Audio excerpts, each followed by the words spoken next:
Imagine waking up one day and suddenly realizing that the Earth's temperature is nearly 100 degrees Celsius. People are dying, burning, and melting in the streets, and food is scarce. But just when you least expect it, a flood engulfs the entire planet, forcing humanity to reveal its darkest side. But first, subscribe to the channel. It doesn't cost anything. The story begins with the image of a massive volcano erupting. Inside a bus, a man was complaining, saying that an undersea earthquake had triggered the eruption of Mount Fuji, causing the death of hundreds of Japanese people. He hadn't expected that evacuation would be necessary on the same day. Beside him, a woman explained that she had left in such a rush that she hadn't brought anything at all, and for that reason, she would need to go to the city of Jiangnan to buy supplies. A frightened man warned that he had received news that the warehouse in Jiangnan was completely empty. Another man countered, saying that was old news, as all the markets were already out of stock. The woman, however, didn't believe it, insisting that when adding up all the supplies, the total would probably reach tens of billions. At that moment, a man sitting behind them said that it wasn't billions nor trillions, and that the shortage of supplies and natural disasters were just the surface of something much bigger. He told everyone to open their eyes because the end of the world was coming. The others began to mock him, saying it had to be a joke. Some commented that if it really was the end of the world, at least everyone would be on equal footing. The protagonist, however, thought differently. For him, even if the apocalypse came, there would never be days when everyone was equal. He could say this with certainty, because he had already been through it before. In his previous life, he was just an ordinary deliveryman until the apocalypse appeared before his very eyes. The abnormal release of solar energy caused the Earth's core to expand rapidly, drastically increasing atmospheric temperatures. The Earth's crust began to move frequently, and monsters hidden underground came to the surface. On that day, the entire world changed forever. In a scenario of extreme scarcity, even a pack of instant noodles became a valuable commodity, and a simple piece of ham could make someone offer everything they owned. It was in this context that the protagonist was reborn, returning to 1 month before the end. While recalling all of this, the woman beside him on the bus said that she was frightened. When she tried to ask for his help, he simply turned his back and walked away, saying he had more important things to do. After leaving the bus, he decided that his priority now was to secure supplies. In his previous life, he had wasted too much time searching for resources, but this time he would prepare in advance. When the apocalypse arrived in the past, his boss was the first to flee, and he lost an entire year's salary. For that reason, all the supplies that were at his workplace would now serve as his compensation. At that moment, he activated a strange ability called supernatural space, which quickly collected everything around him. This ability allowed him to absorb anything nearby according to his will, storing it in a space of 10,000 square meters. The zero cost of acquisition made it even more convenient. With this ability, he managed to drain 2 freshwater lakes and loot several cities doomed to destruction. In the apocalypse, a pack of instant noodles was already an absurd luxury, and fresh food was even more valuable. Inside the supernatural space, time remained static, keeping food forever fresh regardless of the amount stored. He cried with relief, happy to know that he would never again have to eat dirt as in his previous life. When he opened his supply list, it was clear that he already possessed a large amount of food. At that moment, some men arrived and, upon seeing the empty warehouse, desperately asked where all the provisions had gone. The protagonist casually replied that he had taken everything for himself. Irritated, they rushed toward him, but he decided not to waste time. Using another ability, he stepped through a door and vanished. On the other side, he explained that this power was called spatial jump, allowing him to teleport within a 3-meter radius. With this ability, when the apocalypse came, he could safely invade abandoned buildings to steal supplies. Even if he faced mutant beasts, spatial jump could save Su Chen's life. He considered his mission to empty the mall already complete. Taking out his phone and reading the news, he noticed that agency staff were trying to avoid causing panic. Perhaps they already knew the apocalypse was approaching. At that moment, he received a call from his girlfriend, Jiang Xiaoqian, who accused him of ignoring her and began arguing, complaining about him selling the house. She claimed that no woman would want to be with a man without a home and insisted that he should gift her the property, saying that this was, according to her, a man's duty. While she spoke, Su Chen noticed that there was a man lying in her bed. Still, she demanded that he immediately transfer the property into her name, threatening not to marry him if he refused. Without patience, Su Chen asked if she had anything else to say. He then stated that he was returning to Jiangnan and that they would talk there, ending the call in her face. He then thought about Jiang Xiaoqian, remembering that in his previous life, they had lived together for 5 years during the apocalypse. It had been him who had searched alone for all the supplies that kept them alive, and if it weren't for him, she would have died much earlier. Even so, she betrayed him. The flashback showed a man asking why Su Chen was returning empty-handed, and demanding that he hand over the best things he had found. After beating him, the man told Jiang Xiaoqian that from then on, it would be just the two of them. She coldly declared that he was dying because he was incompetent. Su Chen acknowledged that, in the past, he had been a fool for trusting that kind of people. This time, neither Hao Yu nor Jiang Xiaoqian would be able to deceive him. Irritated, he promised that he would not die so easily, and that the pain he had suffered would be returned 100,000 times worse. However, he knew that the rest of the supplies could only be bought with money, so he needed to get it quickly. He called the manager and decided to sell his apartment for half the price because he urgently needed the money. The scene shifted to the place where he had arranged to meet Jiang Xiaoqian. She said she had been waiting for a long time, but Su Chen simply walked past her and told her to step aside. At that moment, Hao Yu questioned why he had sold the house, and said that Su Chen would not live to see tomorrow. Without hesitation, the protagonist grabbed Hao Yu by the neck and threw him to the ground like garbage, declaring that he could do whatever he wanted since the things were his. When Jiang Xiaoqian tried to stop him, she received a slap across the face. He warned Hao Yu that he would not die so soon, released his neck, and heard Jiang Xiaoqian demand that he apologize, threatening to cancel the wedding. Staring at them, he watched the two run away in fear. After that, a man approached, saying he wanted to buy Su Chen's house. The buyer thought the property was worth more than $1 million, but luckily the foolish boy was selling it for $700,000. Su Chen agreed to the sale, demanding immediate payment. The buyer said he would sign the contract and transfer the money on the spot, on the condition that the property be registered in his name by Monday. Thus, Su Chen received the $700,000 and left. As he walked, he reflected that several disasters were happening in the world. But since Xiaochengdo was in the Central Plains, inland earthquakes, tsunamis, and volcanic eruptions were still far from there. Moreover, with the official denials, everything seemed calm. That was when he saw a loan shark's flyer stuck to a pole. Since he had the deed to a property, he thought he could mortgage it. The next scene showed Su Chen already at the location, asking how much he could borrow. The man in front of him was Dahai, Hao Yu's brother, who in his previous life had died, devoured by a mutant beast. Dahai said he could lend up to $500,000 as long as the deed stayed with him. Su Chen asked for another $100,000, promising that the following week he would repay everything as soon as he recovered his losses. Dahai believed that Su Chen was just a gambling addict, willing even to lose his property. Thinking that way, he agreed to lend him $600,000. The scene then shifted to Hao Yu and Jiang Xiaoqian, who commented that Su Chen would have to pay for what he had done. At that moment, they saw the protagonist passing by and began wondering what he was doing there. Su Chen remembered that, in his previous life, many commercial buildings had collapsed because they could not withstand the strain of natural disasters. However, the Green Tree Hotel had survived them all and remained standing until the end of the world. He had heard that the hotel's presidential suite was even equipped with a swimming pool. Using that place as a base for long-term residents would be perfect. Despite already having emptied several warehouses, he still had no hot food. That was when Jinrui from the hotel restaurant appeared. Su Chen said he wanted to order 1,000 banquet tables, which left Jinrui stunned. She explained that there were options of 5,000, 10,000, 30,000, and even 100,000 per month. She thought that this daring young man could only be a millionaire in disguise. Su Chen chose the 10,000 per table package, totaling 10 million, and informed her that he would pay a deposit of 500,000. He gave her the delivery address and said he would settle the remaining balance in a week. He calculated that the cost of the ingredients would probably be around 500,000, but he considered it worth it to build connections with wealthy people,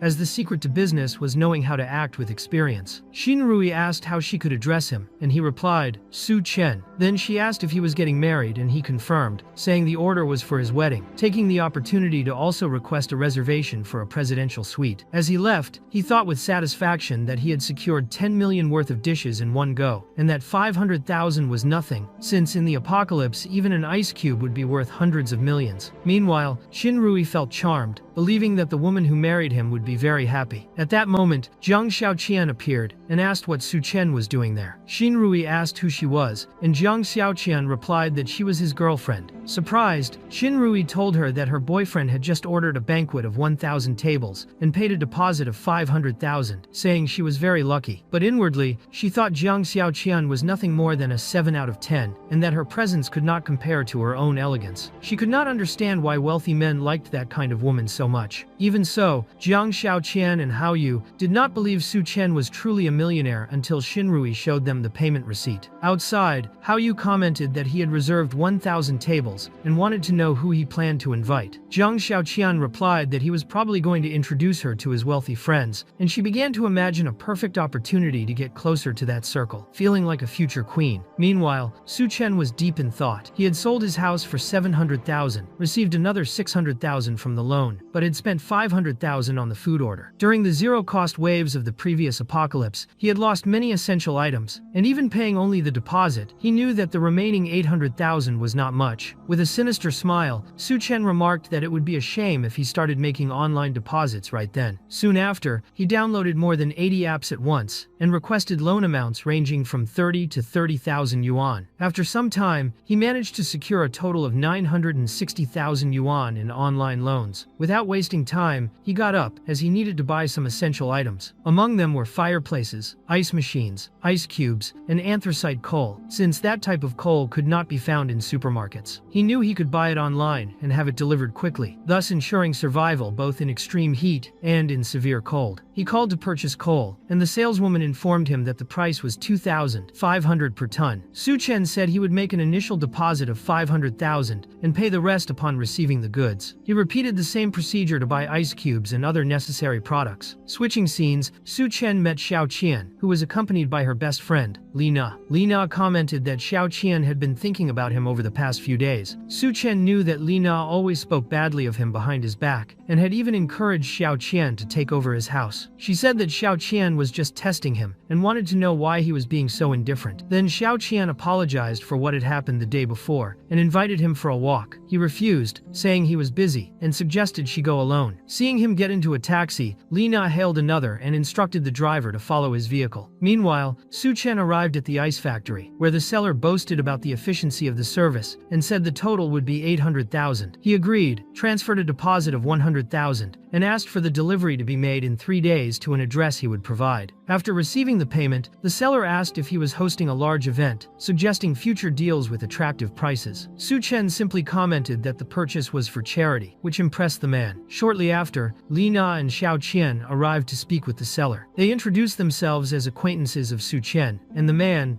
confused, said he thought they were detectives. He explained that Su Chen had just bought 800,000 worth of ice, which shocked the two women and made them even more convinced that he was a tycoon. When they asked the purpose of such a purchase, the seller replied that Su Chen had said it was for charity, leaving them even more intrigued. Back to his routine, Su Chen had already acquired everything he wanted, and all that was left was to enjoy the days before the apocalypse. He reflected that, in his past life, he had been so busy with work that he didn't even have time for a cup of coffee. Now, in front of dishes worthy of a fine restaurant, he noticed that one of them was marked with a question mark and cost 17,000. The waitress explained that the dish was prepared by the chef and that the choice was entirely up to them. Finding it curious, Su Chen decided to order it. While waiting, he thought about the beginning of the cataclysm in his previous life, when a strange power caused creatures to undergo mutations. He remembered the mythical beast known as the Ming snake, described in the classic Mountains and Seas, which appeared during floods and resembled the monstrous snake he had seen in the past. He preferred to call it activism instead of mutation. At that moment, a beautiful woman introduced herself as the restaurant's chef and said that the dish had been created especially for him. When Su Chen saw the woman's face, he recognized her immediately and thought she was the Hell's Kitchen demon, Duan Ya. In the previous apocalypse, she had culinary skills capable of transforming decaying ingredients into true miracles, creating dishes irresistible to anyone. However, these delicacies were made using the source of mutation found in mythical beasts, and consuming them meant signing one's own death sentence. While he remained surprised, Duan Ya wondered why he had reacted that way, thinking perhaps he always behaved like that in front of a beautiful woman. She presented the dish, explaining that it was called Two-Faced Life. One side was delicately fried in palm oil, while the other was prepared to be crispy. After tasting it, Su Chen admitted that the flavor was excellent and worth every coin spent. For a moment, he thought about having her as a cook in the apocalypse, but quickly changed his mind, fearing she might poison him. Outside, Li Na and Xiao Qian commented on the restaurant's luxury, convinced that Su Chen was truly very rich. Li Na also asked Xiao Qian not to forget her friends when she became wealthy, complaining that she was being attacked by mosquitoes while waiting. The scene then shifted to the Century Bar, a luxurious meeting place for Xiao Qiang. Some wealthy heirs had spent 2 million there without getting anything in return. Su Chen knew that, in the apocalypse, places like that would no longer exist, and he regretted not having enjoyed them in his previous life. At that moment, he was surrounded by beautiful women, and one of them mentioned that Yunyan was there for the first time, because she had been betrayed by her boyfriend. She explained that the betrayal happened because she refused to have relations with him. Su Chen replied that this kind of behavior was part of men's nature, an instinct for reproduction deeply rooted in them. Yun Yun then began to drink excessively, surprising him. In the midst of her drunkenness, she called him handsome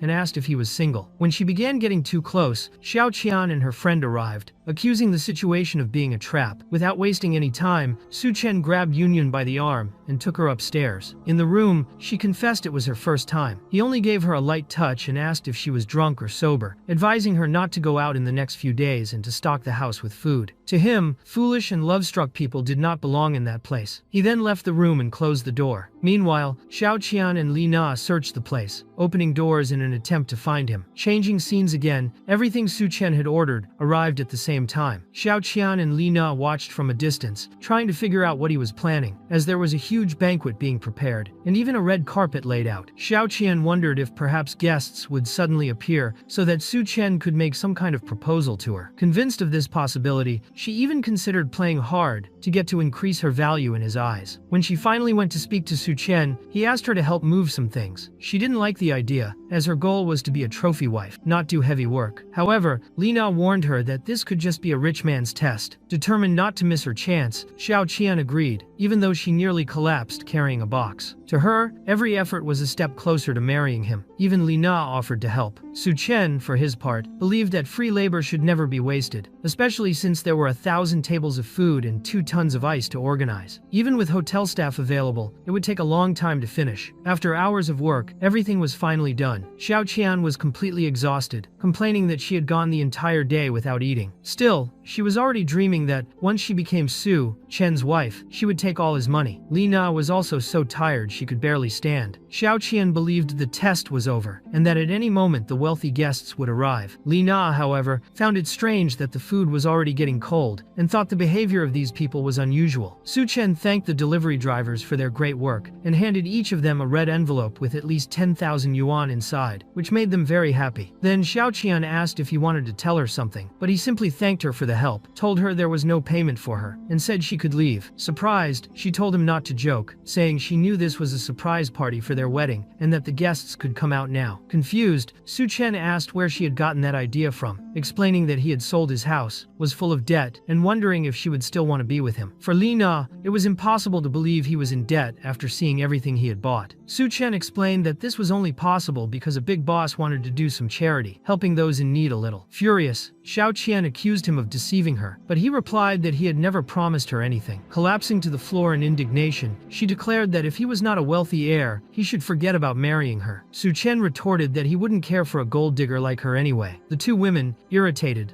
left, swearing that he would regret it. He only commented that, soon, they would taste the true flavor of the apocalypse. Finally, Su Chen closed the door, satisfied that he had gathered all the necessary supplies. Now, all that was left was to wait for the apocalypse to begin. Then, he activated his spatial unfolding ability. The scene shifted to the Green Tree Hotel, where Dahai told Xiao Qian she would do very well if she married Hao Yu, since his family had great influence in Jiangnan City. Hao Yu, in turn, said she should have been with him from the start. Xiao Qian replied that, from that moment on, she would only have eyes for him. Hao Yu then declared he would ask his older brother to teach Su Chen a good lesson. For Xiao Qian, being with Hao Yu would be much better than staying with Su Chen. However, right behind them, Su Chen was eating calmly, commenting that the woman truly wasn't picky. Surprised by his presence, Hao Yu told his brother that this was the guy who had attacked him earlier. Dahai said he was just looking for him, because he couldn't believe he had dared to lay a hand on his brother. It took courage to do that. Hao Yu asked his brother if he already knew Su Chen, and Dahai explained that this young man had mortgaged his brother's house and even lent him 600,000 yuan, a sum that was to be returned the next day. Meanwhile, Xiao Qian and Li Na commented that Su Chen was despicable and that borrowing money in such a way was like asking for his own death. Remaining calm, Su Chen only complained that he couldn't even eat in peace. Dahai then warned that he wanted his money back by the next day and that it would be easy to find him since he was staying at a hotel. Unless he had the 600,000 yuan to pay that night, there would be trouble. Hao Yu insisted that his brother brothers should just kill Su Chen immediately. But at that moment, Xiao Qian intervened, asking them to calm down. Dahai proposed to end the matter if Su Chen kneeled before him and his brother, demanding that he humiliate himself thoroughly. Xiao Qian asked Su Chen what was going on, but he replied that it was nothing serious. That attitude irritated Dahai even more, making him say that not even the Jade Emperor could save him. At that moment, a man appeared, asking what was going on. His name was Gao Cheng. Dahai immediately became submissive and asked what he was doing there. Gao Cheng explained that he had important business that night, and that anyone causing trouble would be picking a fight with him. Dahai knew that Gao Cheng was a very famous businessman in Jiangnan, but he also had ties to the underworld and many people working for him. Su Chen recognized him as Skull Crusher Gao Cheng, one of the most powerful figures in Shangdu during the apocalypse of his previous life. He also remembered that the Hell's Kitchen demon was subordinate to him, and that the Green Tree Hotel was where the first mutations had taken place. According to his memories, Gao Cheng had become Skull Crusher thanks to those mutations, and Su Chen realized this could be a good opportunity. Gao Cheng commented that Su Chen seemed like an interesting young man. Changing scenes, he told Chief Sun that he had invited Duan Ya, who, in turn, wondered what that man wanted with her. The chief said that he had always heard about Duan Ya's extraordinary beauty, and that he was finally able to meet her in person. He then offered her a glass of wine. Meanwhile, Su Chen remembered that, in his previous life, he and Xiao Qian had hidden in a basement to survive the extreme heat apocalypse. He hadn't imagined that, in this life, after dismissing her, she would still follow him to that place. He decided that this time, he would settle all old and new scores at once. From a distance, he observed the Wang brothers at the pool. Dahai complained to Haoyu that the night was too hot, and his brother replied that this was why he had suggested going to the pool. Both were excited about what they planned to do later with some women. Meanwhile, the two women with them remarked that the moon looked brighter than usual, almost like the Sunday. Haoyu joked that this was the size of their love, but from afar, Su Chen thought that this love was about to explode, triggering the apocalypse. Suddenly, the moon began to shine intensely, and everyone ran, saying the heat was unbearable. People wondered why it was so bright outside. Upon returning inside the building, some men noticed their skin was extremely red and, in desperation, jumped into an aquarium to soothe the burns. Haoyu looked for his older brother, and when Dahai appeared, his body was completely burned and covered in blisters. Meanwhile, the scene shifted back to Gao Cheng, where Xiao Qian informed Chief Sun that the banquet was ready. Chief Sun said that no one had ever refused a drink from him, but Duan Ya accused Gao Cheng of having greatly harmed her life in the past. According to her, he had exploited many women while controlling Jiangnan, and for that reason, she suspected there was something wrong with that drink. Determined not to fall into traps, she refused to drink it. At that moment, the light outside intensified, burning everyone's eyes, and they asked for the curtains to be closed. Xiao Qian tried to contact the rescue team, while Gao Cheng wanted to understand what was happening. A man explained that the moon's brightness had raised the temperature to 70 degrees Celsius, causing hundreds of casualties,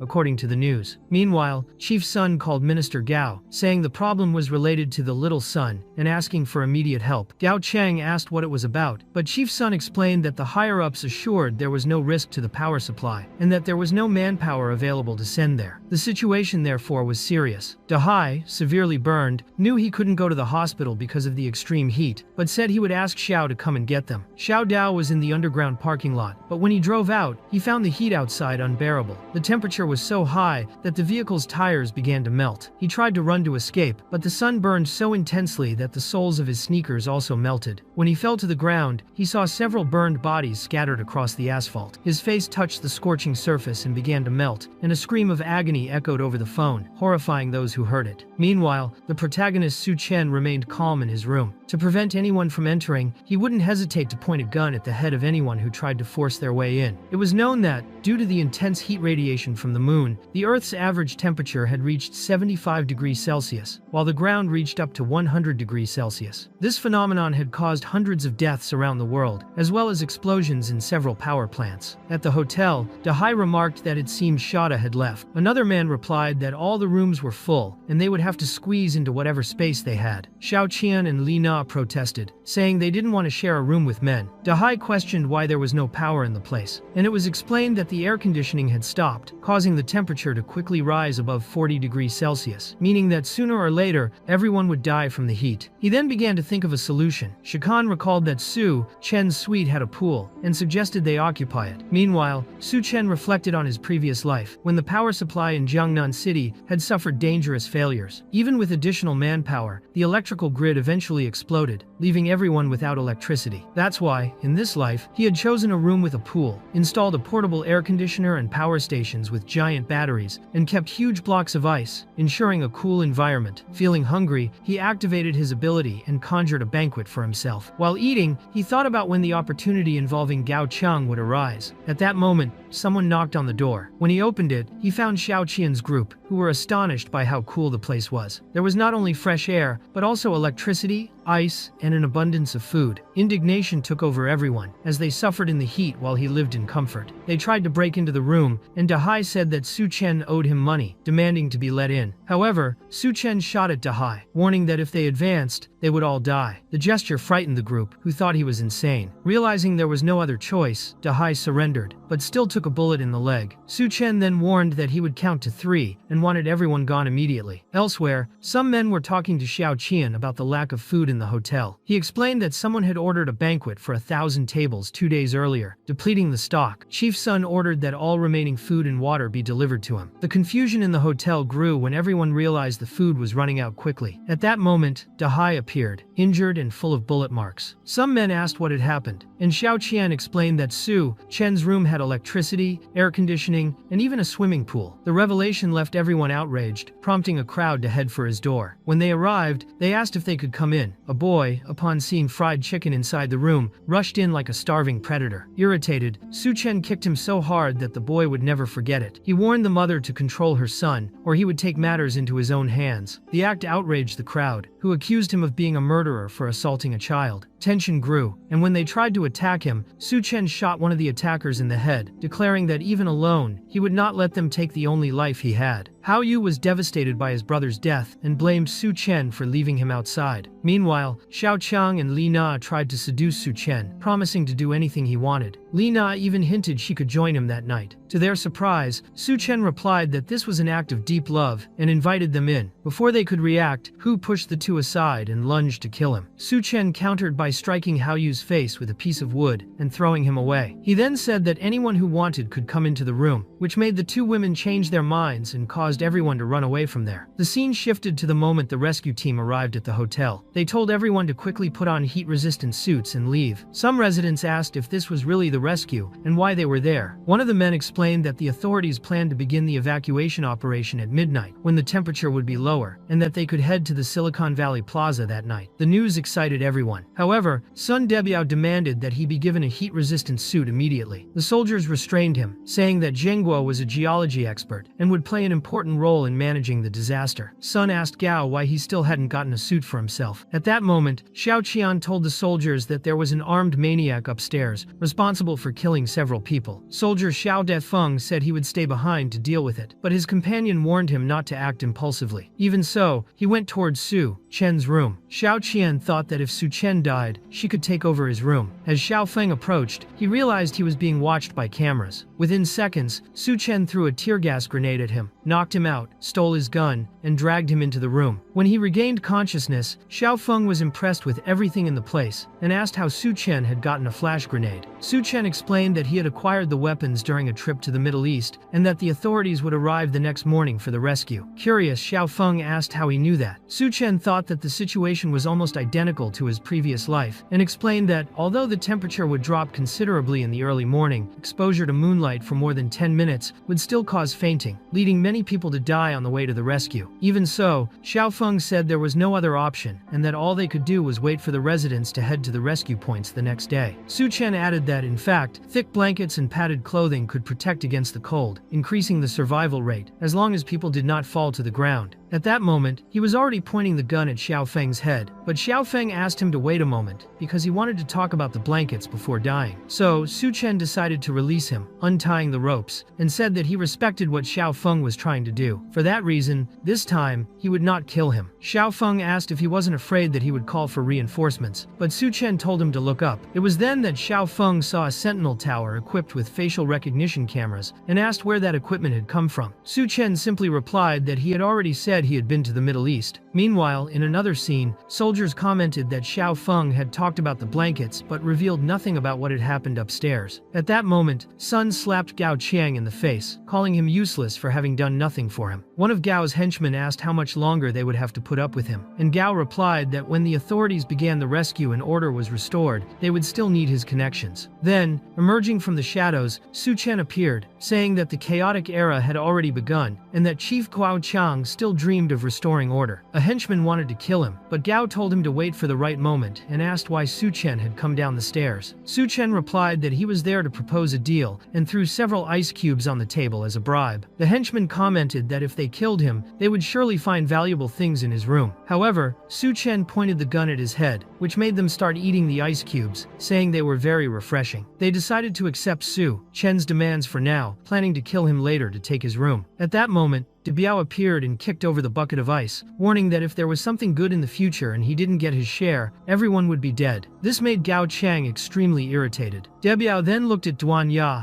and asked if she wouldn't take off her clothes since it was so hot, implying that she was too reserved. He then grabbed her wrist, saying he wanted to have some fun, and demanded that she go upstairs with him immediately. Outraged, Duan Ya slapped him in the face and called him a filthy bastard. Furious, De Biao insulted her and tore her suit, declaring that he would let everyone have a taste of her later. At that moment, Gao Chang appeared behind him and asked if he wasn't going too far. When De Biao tried to humiliate Gao Chang, he ended up being knocked out by him. Gao Chang stated that Su Chen was right, as this was already a chaotic era, and for that reason, De Biao could die. He then declared that, from that moment on, he would be the new chief, and that everyone could either run to the rescue point or die right there. Su Chen, watching from a distance, thought that the plan was working since Gao Chang, as the former leader of that place, was simply speeding up the process, giving him more opportunities. Meanwhile, two girls begged Gao Chang to give them some water. He then poured cold water over them, saying that if they wanted more, they would have to do everything he ordered. One of his henchmen asked if they weren't going to the rescue point, but Gao Chang replied that the place was 1 kilometer away and it would be impossible to reach it alive. The henchman insisted, questioning how they would maintain supplies with so many useless people around. Gao Chang explained that Su Chen also didn't want to keep those people, but they still needed more cannon fodder. The scene changed, and it was already midnight. Xiao Qian and Li Na commented that they could finally leave that hell. Everyone was covered with thick blankets, but at that moment, Gao Chang's henchman pulled the blanket off Xiao Qian, saying that since Gao Chang had given all his cold water to them, it didn't make sense to let them leave now. Meanwhile, some people tried to reach the rescue point, complaining that since Gao Chang had taken control of the supplies, he had provided neither water nor food. They believed that at the rescue point, they might have a chance to survive. However, the journey proved to be fatal. Sneakers melted in the heat, and people collapsed along the way. Back at the hotel, Danhai's body opened its eyes, revealing a completely red gaze. Su Chen remembered that, in his previous life, he had also gone to the rescue point with them, but no one had remembered to bring him a blanket. And although it was only 1 kilometer away, many lives had been lost over that distance. Meanwhile, Gao Chang's henchman was tormenting the two girls when, suddenly, the bodies of Danhai and De Biao stood up and began walking toward them. Everyone was terrified, wondering if they were zombies. Hao Yu commented that maybe, if they were bitten, they would also transform. Gao Qiang then told him to test it and threw him toward the creatures. At that moment, Su Chen appeared, telling everyone to step back. He knew that, in the apocalypse, some corpses underwent mutations when exposed to sunlight, but they were not zombies and did not transmit any virus. They were more like the dry demons described in the classic of Mountains and Seas, creatures that retain the memories and obsessions of their past lives. In his previous life, Zhao Chang had killed one of these people, which caused it to become the first dry demon, driven by the obsession for revenge. Danhai had transformed because Su Chen had killed him. Su Chen realized that Gao Chang's opportunity was right there. He then split De Biao's body in half, revealing a purple crystal. He explained that it was a crystal core, capable of granting superhuman physical strength. He took it and said he would leave the rest for them, while they struggled to fight the dry demons. Later, back in his room, Su Chen washed the crystal core and swallowed it. At that moment, Su Chen's body underwent a mutation. Meanwhile, the men managed to defeat the dry demon, but they had used up all their water to do so. When Li Na tried to escape, one of them grabbed her. She then promised to reveal a way to capture Su Chen if they let her go to the rescue point. She said that Xiao Qian was Su Chen's wife, and if they did anything to her in front of him, he would surely open the door. The hairy man found the plan interesting. Xiao Qian said she could cooperate, but she was hungry and wanted meat. The hairy man replied that meat without refrigeration would already be rotten. However, Gao Chang asked if she really wanted meat and handed her a knife, telling her to help herself while the men restrained Li Na. To everyone's surprise, Xiao Qian took the knife and walked toward Li Na, who begged her, saying they were sisters. Coldly, Xiao Qian said that was a lie, as they were not sisters, and then stabbed her several times. The act shocked everyone. With a psychopathic smile, she declared that once she was satisfied, she would go upstairs to drink Su Chen's blood. Gao Chang told them to inform Duanya to cook that meat, but one of his henchmen showed discomfort. Gao Chang replied that without water, they would not survive a day, and if he didn't want to turn into a zombie, he had better obey. Meanwhile, in his room, Su Chen tested his speed and noticed that his heat resistance had greatly increased, as well as his strength and muscle mass. At that moment, he noticed someone at the door. He opened it completely, without clothes, in front of Duanya, who became extremely embarrassed and said she hadn't done it on purpose. Inside the room, Su Chen stated that his resources were limited, and he could not allow her to stay there just because she was pretty. He remembered that, in his previous life, Duanya was extremely attractive and determined, and had a corporate relationship with Gao Chang. Although he was thinking of subduing her, he felt that the atmosphere was different. Duanya explained that, besides being an excellent boss, she was also a doctor with 3 years of experience as a surgeon. Observing the comfort of the room, cool air, electricity, ice cubes, and food, she concluded that she needed to prove her worth in order to stay there. Su Chen found the offer tempting but emphasized that resources were scarce, and he didn't know if they would survive until the next day. Duanya then said that, as long as she wasn't expelled, she would do anything for him. He accepted and told her to make herself at home, warning that her only option was to obey, as he had no ulterior motives. She replied that she understood and would not doubt his methods. Su Chen praised her behavior, and then told her to take off her clothes, showing that he wasted no time. Later, Duanya was calmly taking a bath, saying that compared to the outside world, this place was a paradise. However, Su Chen was not the gentleman she imagined, treating her as someone completely submissive. Without her knowing, he was watching her through a hidden camera in the bathroom, telling himself it wasn't spying but a way to make sure she wouldn't do anything against him. When she came out of the bath, Duanya was wearing a very suggestive nurse outfit and asked if it wasn't too small. Su Chen, no fool, replied that it was perfect. At that moment, someone knocked on the door asking for his help. Duanya told Su Chen not to open the door, saying that those people had just devoured Li Na, and if they came in, they would be next. Su Chen didn't fully believe her, but when he opened the door, he saw that everyone had already turned into monsters and were about to attack Xiao Qian. One of the monsters lunged at Su Chen, but he easily immobilized it. Xiao Qian ran to him begging for help, but Su Chen grabbed her by the neck and said that because she had eaten human flesh, she was no longer human, as the body mutates and develops fangs after doing so. Gao Chang intervened, claiming that in the apocalypse, eating human flesh wasn't wrong if it was to survive. Xiao Qian declared that the meat was delicious, and that she was full of strength, barely able to wait to taste Su Chen. He reacted with a kick so strong it sent her flying, leaving her hanging from the window with only one arm. The other monsters charged, thinking they were stronger than him, but they were all humiliatingly defeated. At that moment, Xiao Qian returned as an even stranger creature. Su Chen was surprised at the speed of her mutation, and concluded that her obsession was very deep, deciding to kill her again. Duanya, watching the fight, acknowledged that Su Chen was impressive but noticed that the creature seemed more dangerous. Determined not to be a burden, she grabbed a whip to help him, which surprised Su Chen since she didn't run away in fear. However, with that outfit and the whip, she only ended up distracting him. Xiao Qian attacked and managed to scratch Su Chen's chest. When she tried to bite his neck, she failed because his body was as hard as stone. He twisted both of her arms, stepped on her back, and with force ripped them off. Su Chen said that he had planned to let everyone die in the apocalypse, but now he preferred to kill them quickly. Suddenly, Xiao Qian devoured the body of a transformed man on the floor, and her ripped-off arms regenerated. Su Chen found that great, as it meant he could destroy her over and over again. He grabbed one of her arms again and ripped it off, repeating the process 20 times until she stopped regenerating. Crying, Xiao Qian asked why he was doing this. He remembered everything she had done to him in his past life, and said he was taking revenge. Then, he stepped on her head, crushing it completely. With a dark look, Su Chen asked Duanya if she was ready. She wanted to know ready for what, and he replied that since she had been brave, she should prepare a reward for him. The scene shifted shifted to the rescue point, where the men commented that the temperature seemed to be returning to normal, and maybe the apocalypse was ending. A soldier warned that many people were approaching, but the captain identified them as a sea of corpses. She ordered the immediate evacuation of the civilians, saying she would hold the monsters off, and the soldiers began shooting at the horde. Back in the room, Su Chen said he would let Duanya experience the power of a berserk. She, lying on the bed, asked if they would do it again, and how many times it had already been. He replied that the heat wave was over, but he wanted to leave unforgettable memories. Su Chen explained that to stay by his side, one must meet two conditions: be valuable and absolutely obey all of his orders. Switching scenes, Su Chen noticed that Duanya had completely submitted to him, and decided he needed to hurry back before the seawater advanced. In his previous life, many dry demons, driven by their obsession to reach the rescue point, had formed a true tide of corpses, attacking everyone in their path. This assault resulted in the deaths of countless civilians and soldiers, scattering a large number of weapons across the city and giving rise to various factions. While driving, some men tried to steal his car, but Su Chen accelerated and ran them all over. He remembered that, just like before, the subway station would collapse due to extreme sun exposure and the attack of the corpse tide, causing thousands of deaths underground. Many dry demons would gather there, drawn by the noise of the car, but not all of them possessed a crystal core, and cracking open each skull would take far too long. Therefore, he decided to check the situation at the school first. It was his first time returning to the University of Engineering since graduation. Upon arriving at the laboratory building, he found several dry demons chained by the neck. A few men were guarding the entrance and told him that, to pass, he would have to make a tribute by handing over his backpack. Su Chen revealed that it contained chicken thighs, leaving them surprised. When he tossed one to the ground, they all scrambled to grab it. However, there was a string tied to the chicken, and Su Chen pulled it back, saying they were not worthy of eating it. The men tried to attack him, but he killed them all with ease. Looking around, he remarked that he didn't remember there being so many survivors before, concluding that his warning in the past might have helped more people survive. Heading to the laboratory of the Department of Reptile Biology, he broke the padlock with his bare hands and went inside. There, he found several dead snakes and a strong smell of decomposition. That was when he found what he was looking for: the future leader of the army of water-breathing snakes, the Cobra Rat King. In his previous life, this snake was the first to undergo an atavistic mutation, killing countless people, and even he had almost died to it. When the flood arrived in a week, it would begin to transform, and it would be a problem if he didn't defeat it now. Su Chen had the impression that the animal was already showing signs of intelligence, and decided to proceed with caution. At that moment, armed men appeared, but before he could react, the captain appeared and took them all down with swift strikes. Su Chen pointed his gun at her head, acknowledging that her skills weren't bad. However, without warning, he was caught by a leg lock. That was when he realized that, as he learned from Gohan in Dragon Ball, there are some moves that don't need to be avoided. The woman was surprised to realize she couldn't twist Su Chen's neck. In the next moment, she was already tied up, wondering what kind of person he was. She introduced herself as Bai Kang, captain of the Blue Tiger Special Operations Unit, and advised him to release her and behave. Su Chen asked if she knew Xiao Feng, saying he had once saved his life. Bai Kang explained that a gang had taken control of the school, taking students hostage and stealing their weapons. When the wave of undead attacked, some prisoners and fugitives mixed in with the civilians. Su Chen remarked that, in that case, it wasn't entirely her fault, but Bai Kang replied that as long as they had weapons, those people posed no threat. She asked how long he intended to keep her tied up. After releasing her, she said she couldn't offer much, but could lend him a firearm mount. Su Chen told her to hurry and not bother him. Bai Kang then said she intended to raid the gang's hideout, because only by recovering the supplies could they keep the people in the school alive. She believed that might be the only time they would ever meet. Hearing this, Su Chen asked her to wait. He put a sniper rifle in her backpack and said that since Xiao Feng was his brother, he would help her. The scene shifted to a man asking a subordinate how things were going. The subordinate said everyone was gathered outside, and that this time they would take down the dormitory students. Suddenly, Su Chen appeared, kicking the door open. The men wondered how he had gotten past the 20 guards outside. Su Chen said he'd show them how he had entered, made a gun gesture with his hand, and shot the man in the head, leaving everyone frightened because they didn't understand what had happened. In reality, the shot came from Bai Kang positioned at a distance. She thought Su Chen's plan to lure the enemy alone was far too risky. He had instructed her that when he pointed at someone, she should shoot. However, the curtains in the room suddenly closed, and Bai Kang was startled, wondering why that had happened. Soon after, she heard the boss order them to kill Su Chen, and she thought it might already be too late to help him. When she managed to get in, she found everyone dead, with Su Chen holding the boss by the neck. The man said he couldn't kill him because his subordinates wouldn't let him leave alive. Su Chen snapped his neck, saying he didn't have to worry about that since they would all be going to the same place as the boss. Bai Kang was impressed by Su Chen's power, but he explained that there were no more supplies at the location, as they had probably already been consumed. She asked what would happen to the students, and Su Chen thought that,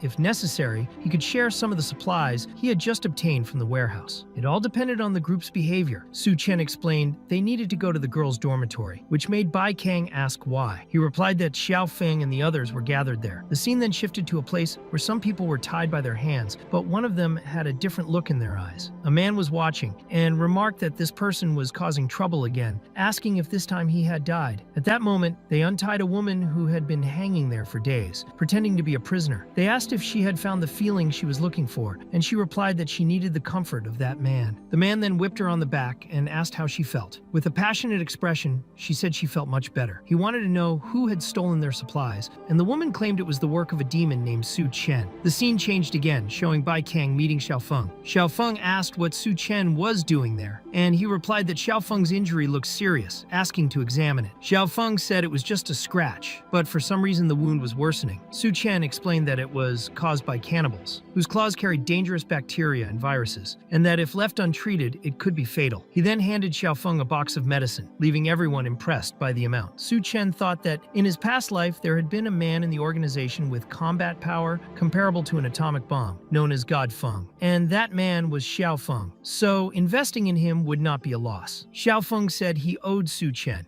but he knew he hadn't come all this way just to deliver medicine. Su Chen then explained that a massive flood was coming due to extreme heat, causing the glaciers to melt rapidly, and soon the entire school would be submerged, making evacuation necessary. A woman named Fang Qing accused him of just wanting to drive them away to monopolize the school's resources. Su Chen recognized her as his classmate, a second-generation rich girl and a notorious feminist activist at the University of Technology, known for stirring up conflict between men and women. She asked if he had food in his backpack, but when she tried to grab it, Su Chen slapped her in the face. Those around them cheered and asked for her expulsion since her family was extremely wealthy. Furious, Fang Qing said they were all disgusting, and that when she found her father, he would kill them all. On her way out, she was captured by a man who wanted to know where Su Chen was. Meanwhile, Su Chen was thinking that the most important thing was to wait for the rat snake to mutate and then capture it, wondering if he could gain a water control ability. At that moment, he saw Fang Qing tied up, and the man beyond her said he was from the evolution base, asking if Su Chen was the one who had dared to steal their supplies. The man genuinely seemed to believe Su Chen was some sort of monster with 3 heads and 6 arms. Su Chen asked if the man really was from the evolution base, and he confirmed it, saying he had even prepared a welcome gift. Opening the truck, he revealed several drought demons who taunted Su Chen, asking if he was ready to die. Meanwhile, Bai Kang was warning Xiao Feng that they needed to stay on guard. Back with Su Chen, the man said that since the girl was his classmate, he would give him a chance to save her and play the hero, but only if he kneeled and begged. Su Chen replied that saving her wasn't impossible, but there was a small problem. Fang Qing, annoyed, asked what the problem was and if he was going back on his word. He said that of course he was a man, but he didn't consider himself worthy of saving her, suggesting she ask the foreign knights for help instead. Surprised, she asked if this was because of what she had said earlier, insisting she would not humble herself or apologize, as that would only prove Su Chen had no shame. She declared she didn't need him to save her. Smiling, Su Chen said he hoped she remembered those words later, since the drought demons were about to bite her leg. As they began to attack her, Fang Qing panicked, shouting that she was wrong and begging for help. Watching the scene, the man commented that Su Chen was impressive for not being afraid to watch someone die in front of him, and promised to show him the evolution base's technology. He took out a jar and explained that by spreading that powder over his body, the monsters would immediately obey him. Su Chen replied that sprinkling ashes on himself would only confuse the monsters. The man then ordered them to attack Su Chen, but he quickly drew 2 katanas from his storage and sliced all the monsters in half, leaving the man shocked by his speed and skill. At that moment, Bai Kang and Xiao Feng arrived to help, but soon realized they were surrounded. The man, stressed, asked what Su Chen was doing, but he told him to stop shouting, saying it was useless. In an instant, Su Chen teleported behind him and declared that he didn't want to get involved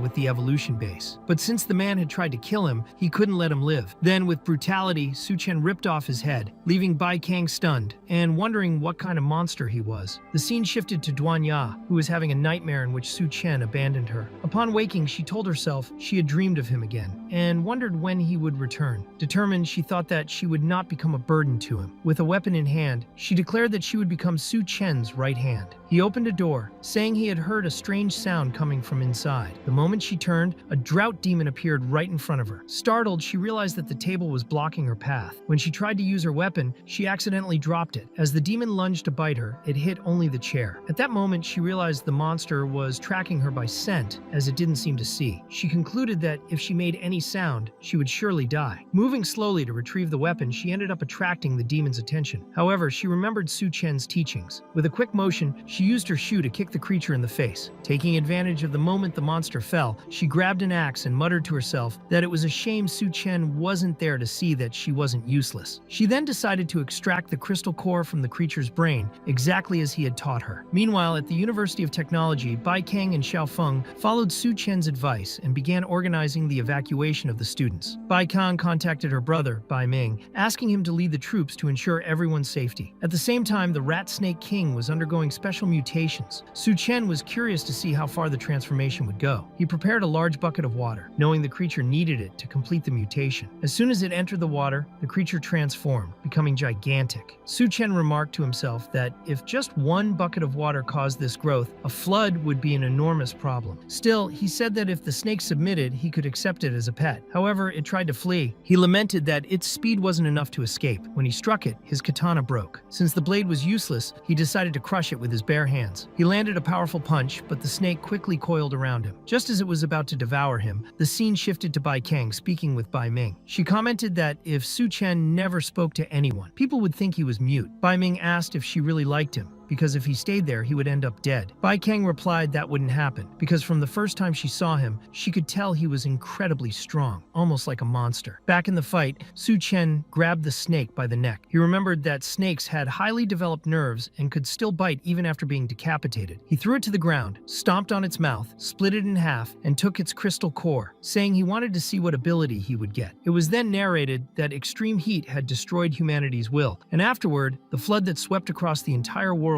completely wiped out human civilization. Not even Jiangnan City escaped the devastation. The University of Technology, not being on high ground, saw nearly all its buildings swallowed by water, with only tall structures like the administration buildings remaining. Meanwhile, having already absorbed the Rat Snake King's core, Su Chen dove into the floodwaters. Thanks to his new ability, his body had transformed. As he entered the water, small snake scales began to grow on his skin, and his strength increased considerably. Su Chen's eyes became sensitive to light, and a thin membrane formed over them. He realized he wasn't breathing through his mouth or nose, yet he felt no suffocation, as if he were breathing through his skin. Although it wasn't a water control ability, the capacity to breathe underwater was extremely useful. He noticed that the floodwaters were rising toward the Green Tree Hotel. Swimming back against the current wasn't impossible, but the force was violent, and the floating debris acted as deadly weapons. At the same time, the volcanic eruption seemed to have reached its peak, and once the massive amount of ash filled the sky, the sun would be blocked, signaling that the winter apocalypse was not far away. Su Chen thought that in the face of such a catastrophe, human civilization was a joke, and to avoid becoming prey, one had to keep growing stronger. In his past life, he remembered that several powerful factions had risen in Shangdu after the Great Flood. The north of the city, a low-lying area, had been occupied by the Snake King and the aquatic ghoul army of the Corpse Queen. The south belonged to the cannibal tribe led by the Taoti clan. The west was under the control of the Rat King's army, while the east was ruled by Gao Qiang,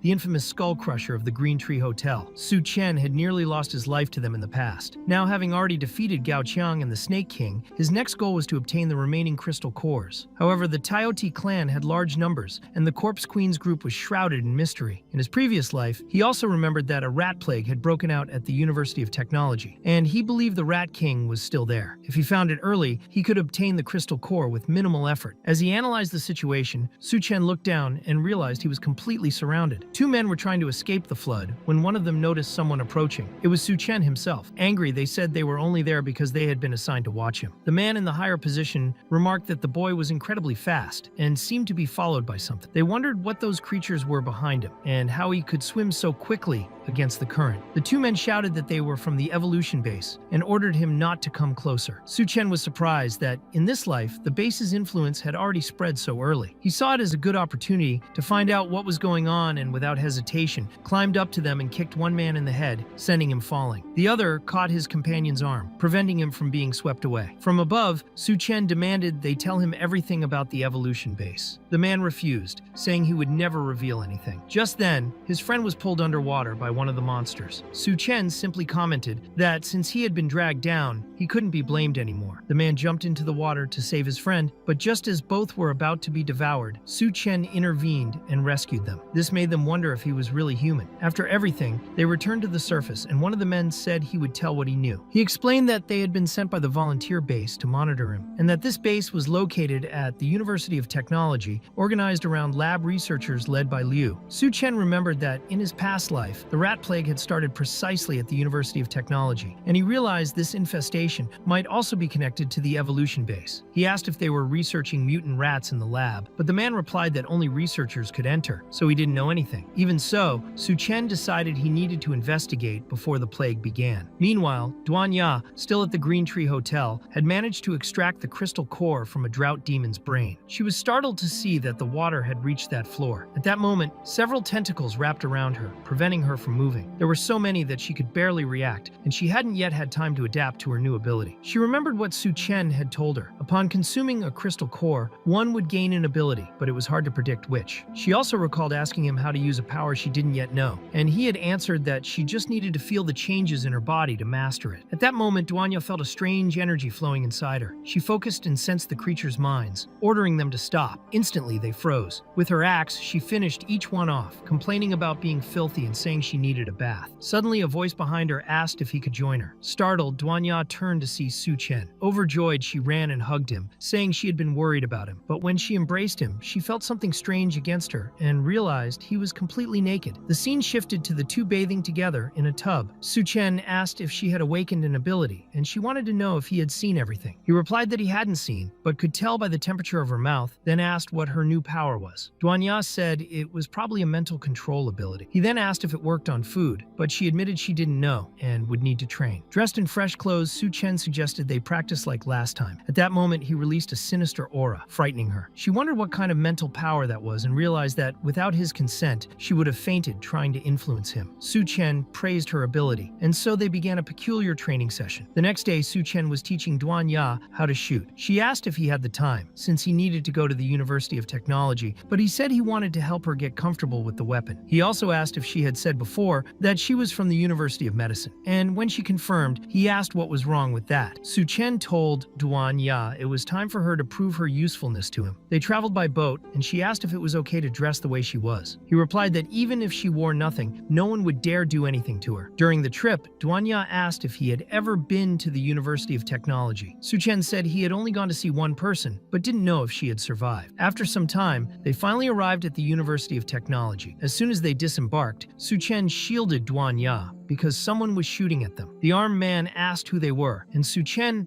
thought this was the place where the mutant rat king had appeared. He said he was there to join the evolution base and asked them to open the gate. The man, however, showed interest in Duan Ya, saying that if she spent the night with him, she could enter, but Su Chen should turn back. She then presented a plate full of pork, asking them to let them in. Surprised that they had braised pork, the man told a friend to open the gate quickly. When the boat was docked, everyone rushed to eat the food. However, the plate didn't contain pork, but the hand of a monster, which the man devoured under Duan Ya's mental influence. One of the men offered to show them the way, explaining that everyone was living in the base and helping each other. He said the lower floor was for the elderly, children, and thugs, and that he would take them to a clean room upstairs. On the way, he bumped into a child and scolded her to watch where she was going. Seeing the frail, hungry girl, Duan Ya gave her a piece of bread. The girl, however, asked if Bunny Sister wouldn't be hungry, making Duan Ya blush. Su Chen stepped in, saying that Bunny Sister wouldn't go hungry, but the girl retorted that he was lying because everyone there was starving. Smiling, he said she could doubt his character, but not his strength, and with his ability,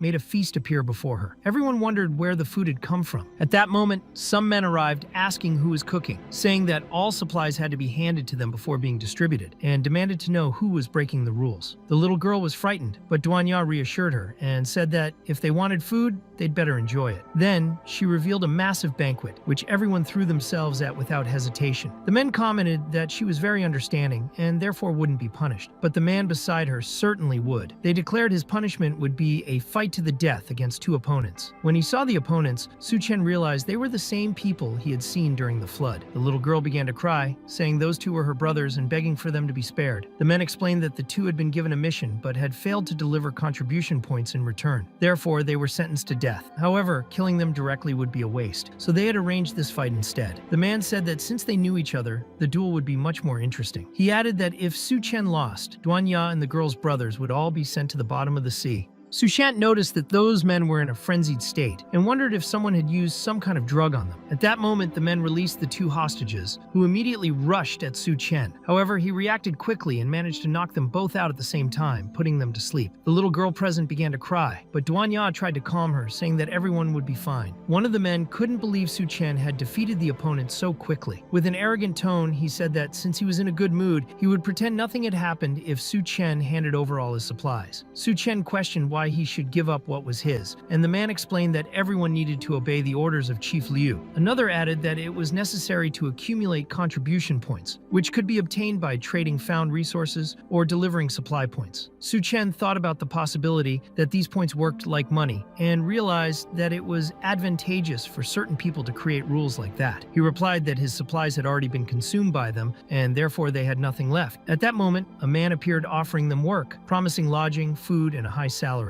However, while speaking, one of the people carrying him on his back stumbled and fell and was brutally killed by him. The chief said he was short on staff and would accept Su Chen, but showed greater interest in the bunny girl who accompanied him, even offering instant noodles every day. He also commented that he was tired of the woman sitting on his lap. The henchman reinforced that the chief's offer was generous and asked them not to be ungrateful. Since the captain had gotten a new woman, he declared that he would let the others have fun with the previous ones. Soon after, he asked what that smell was and what they had eaten. The men were shocked as they had eaten meat in secret. They immediately knelt and apologized, promising that from then on, any food found would be delivered to the chief. However, the captain told them to shut up, complaining that they all smelled like feces and ordered them to move away because of the stench. Su Chen wondered if he had been affected by Duanya's ability. Then, the men began spitting blood and saying they needed to go to the bathroom. Su Chen found it strange, as he didn't feel any ability emanating from that man. However, the influence of the chief caused everyone to wake up from the mind control. Su Chen still didn't know exactly who Liu was, but by observing his subordinates, he realized that he would not be an easy enemy. Moreover, killing him at that moment would cause problems for his plans, since his priority was to find the mutant rat king. Chief Liu asked what he thought of his offer, but Su Chen replied that he was not interested. The man then said that one day he would regret it and beg for his help, ordering Lu Tul to take the position left by the dead man. Duanya apologized, saying that the man's strength was too great and that her ability had no effect on him. Su Chen assured her that it wasn't her fault, noting that those men had eaten aquatic monsters and didn't die, which indicated something strange. He told her to stay alert. Soon after, the man reappeared, saying they would not let Su Chen leave and that he should go with him immediately. Su Chen asked how he knew his name, and the man revealed that he was Miao Puyuan. Miao Puyuan revealed that he was Tian Yue's roommate and that the two had met the last time he had gone to the school. Meanwhile, the chief ordered Miao to keep an eye on a certain woman and not let absolutely anyone escape, as in the middle of the apocalypse, it was rare to find someone as beautiful as her. Meanwhile, Duanya was helping some people along with the little girl. Su Chen asked if all the students were living in that place, and Miao Puyuan explained that they were. He also said that since Tian Yue used to help people there, the place had become the territory of the field operations department. At that moment, Tian Yue appeared and wanted to know if Su Chen was interested in joining the group. However, as soon as he recognized him, he ran to hug him, happy to see him alive. He was soon impressed to notice that next to Su Chen was the legendary ice queen of the University of Science and Technology, Anna, famous for her beauty and presence. He even asked Miao Puyuan how that goddess ended up dressed as a bunny girl. Feeling embarrassed, Duanya told Su Chen she needed to change clothes. The two wondered why he was hugging the goddess, but then pointed out a room where she could change. Tian Yue asked why they hadn't brought any bags from where they came from, and Su Chen asked if common missions were dangerous. Tian Yue replied implied that everywhere was dangerous nowadays and asked him not to leave, as the world outside was even worse. He suggested that Su Chen join the field team, saying he could take care of him, and emphasized that a skilled doctor like Duan Ya wouldn't even need to go out to get food, only to treat the injured. Even so, Tian Yue gave a warning. In the future, Su Chen should not let her show off like that, walking around in a bunny costume in the middle of the apocalypse. Su Chen replied that there was no need to worry, because he would protect her. Tian Yue then reminded him that Su Chen had suffered a lot of bullying in high school, and that he himself had protected him back then. He also said that the captain of the elite guard was a wicked man, and women who got involved with him never met a good fate, especially someone as beautiful as Duan Ya, who certainly wouldn't go unnoticed by him. While Duan Ya was changing clothes, a woman entered and placed a knife against her neck, asking who she was and what she wanted. She said that the captain had ordered her to arrange accommodations for her, and that, because she was a woman, she could not sleep among the men. Duan Ya replied that there was no need for any of that, but the woman insisted, saying that the captain wanted to see her. With a firm gaze, Duan Ya reaffirmed that it was unnecessary and used her mind control ability to make the woman release her. Even though she acknowledged that it was difficult to control the mental strength of that opponent, Duan Ya managed to immobilize her for a brief moment. However, the woman stabbed her own hand to break the mental control and overpowered her again, stating that she had almost fallen for her dirty trick. At that moment, Su Chen knocked on the door, asking why she was taking so long. The woman ordered Duan Ya to remain silent, but it was useless. Su Chen kicked the door open and saw the whole scene. When the woman tried to attack him, she froze in fear upon recognizing the man who, at the University of Engineering, was known as Demon Su Chen. Her instincts screamed that if she fought him, she would die. Immediately, she knelt at his feet and begged to be punished. With a serious look, Su Chen asked who her master was. The woman asked Su Chen if he wanted to hear her sincerity and, to everyone's shock, began undressing in front of him. The next instant, she threw a smoke bomb and tried to escape, but Su Chen was faster and grabbed her by the neck, telling her she could not get away from him. Desperate, she begged him not to kill her and asked if he remembered the girl he had saved, mentioning that she and her two brothers had been taken to the arena. Showing no interest, Su Chen said he didn't care and tossed her into the sea. Tian Yue was curious about who the girl mentioned was, and another person present explained that it was Xiao Mei and her two brothers. He commented that the elite guard had probably captured them shortly after they left, and if they weren't rescued, they would end up being devoured by rats. This piqued Su Chen's interest, as he was precisely looking for those creatures. The scene then shifted to the chief, who was scolding Xiao Mei's brothers for failing their mission, calling it an offense to the capital. He said that if they entered the arena, he might give them a second chance. One brother told Xiao Mei to run away as fast as she could, but the girl refused to leave them and asked if surviving would mean they would be freed. The chief replied yes, as long as she managed to come out alive. At that moment,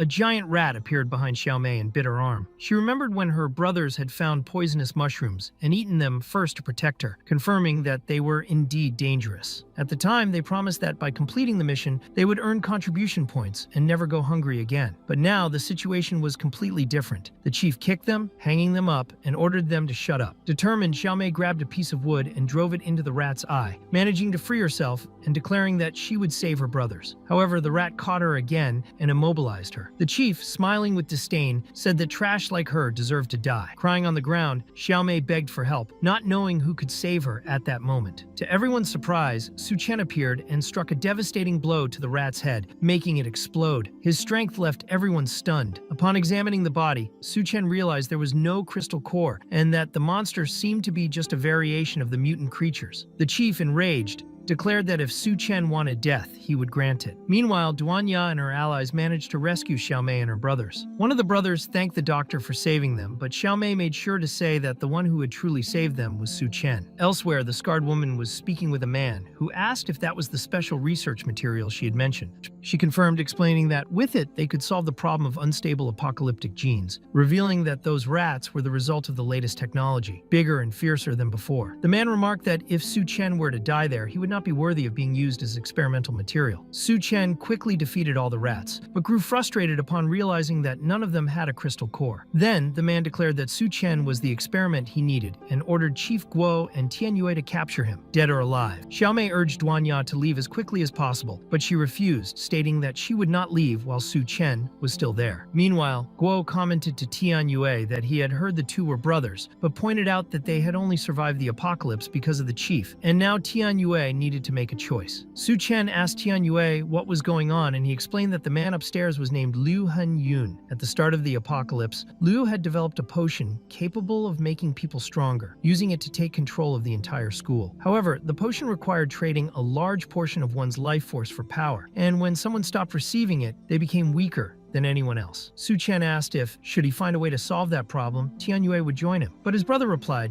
that they had no choice. Guo laughed, pleased to see the two brothers at odds, and moved in to attack Su Chen. However, Tian Yue shocked everyone by kicking Guo in the face, leaving him outraged that he would betray the chief. Tian Yue replied that he would no longer allow people to be controlled by potions and declared that he would fight them to the death. This reassured Su Chen, as it confirmed his brother was on his side. As Su Chen fought Guo, the latter began to laugh, revealing that the chief already knew Tian Yue might betray him, so he had given him a level 2 potion. Now the fat on his body was the most resilient defense in the world. Guo attacked Tian Yue, who managed to block, but the impact was so strong that he coughed up blood. On top of that, Guo wielded a weapon charged with electricity. When it seemed all was lost, Su Chen saved his brother, catching the attention of Liu Hun Yun. The chief remarked that this was very interesting, and explained that, in his pursuit to evolve humans into perfect beings, he had exhausted his resources and talent. But a recent experiment represented a major breakthrough. He believed Su Chen could become the first perfect human. Su Chen asked if he was referring to the rats, and Liu confirmed, saying their genes were the closest to humans. He intended to use those genes to create an army of rat men, and then conquer the world. Upon hearing this, Su Chen replied that it was stupid, prompting a woman to fire a dart at him. Su Chen dodged, and the projectile struck Guo squarely in the chest, triggering a grotesque transformation. Liu explained that Guo was already tough because he was a sumo wrestler, and that the level 3 potion he had just received further increased his strength, with enhancement and recovery abilities. With disdain, Su Chen flipped him off and said he didn't care, since all he was doing was turning people into monsters. The monster Guo charged at Su Chen, but was stopped with a single hand. Su Chen stated that electricity alone wouldn't be enough to kill him, then summoned a battery and shoved it into his opponent's mouth. When Guo bit down, there was an explosion that stunned everyone. Liu praised the strategy, but reminded them that the potion also had regenerative properties. Sure enough, Guo began to heal in an even more terrifying way. Irritated, Su Chen charged in again, but thought to himself that few people knew his true power, and it was best to keep it that way. He kicked up a cloud of dust so that no one could clearly see the fight. While Guo regenerated, Su Chen revealed that he hadn't stored only supplies in his space, but also a variety of secret weapons. Then he began hurling a massive amount of debris at his enemy, producing a deafening crash that left everyone wondering what was happening. Even Chief Liu was wondering what Su Chen was doing. When the dust settled, Su Chen was sitting on top of a pile of construction materials, while the enemy was completely buried. Manager Liu, frightened, questioned where that amount of debris had come from, and considered ensuring that the opponent would die from being buried alive. However, Su Chen told him to look around, since everyone was already dead, and declared that he wouldn't let anyone leave alive. At that moment, Duan Ya warned that they were completely surrounded, and that all those people had turned into rat men. Su Chen explained that his target was Chief Liu, and that, as long as he remained alive, the situation would never end. He added that he was leaving the rest to them. Frightened, Duan Ya said she would control everyone and told him not to worry. Su Chen replied that if she couldn't handle it, she just had to call him. Determined, Duan Ya summoned her allies and focused on controlling the minds of all those enemies, realizing she had never commanded so many people at once. She only asked the others to focus on killing them all. Meanwhile, Chief Liu's subordinates reported that Su Chen had removed the building's security team and invaded Miss Yun's room. Chief Liu ordered them to add the apocalypse gene to vial number 5. One of the men warned that the genetic fusion was still unstable, but Chief Liu demanded they do exactly as he said, claiming he would deal with Su Chen personally. While walking through the place, Su Chen found Yun Yun and wondered how she had ended up there. He broke the glass and freed her. When she opened her eyes, she recognized him, and he assured her he would get her out. At that moment, Chief Liu appeared, attacking Su Chen and ordering him to take his filthy hands off the woman he had chosen. Su Chen realized the attack was actually an ice ability. He then questioned if the man thought that woman was some kind of merchandise. Chief Liu replied that in the apocalypse, people were nothing but ants, and that, as the bearer of evolutionary power, he would rule the world. To him, it was an honor for that girl to become his woman. Su Chen concluded that he really was as crazy as the rumors said, Frightened, Yun hugged Su Chen, which made Chief Liu jealous, claiming that woman was his. When he tried to attack again, Yun kissed Su Chen, driving the enemy into a rage and making him threaten to send them both to hell together. He declared they would witness the power of a god and then transformed into a humanoid rat. Su Chen told Yun to rest and eat some chocolate, but Chief Liu was already in front of him. With a single blow, Su Chen disintegrated half of his opponent's body and asked if that was all he had. Yun then asked if the people downstairs were his friends and stated she wouldn't take his things for free. She grabbed a chair,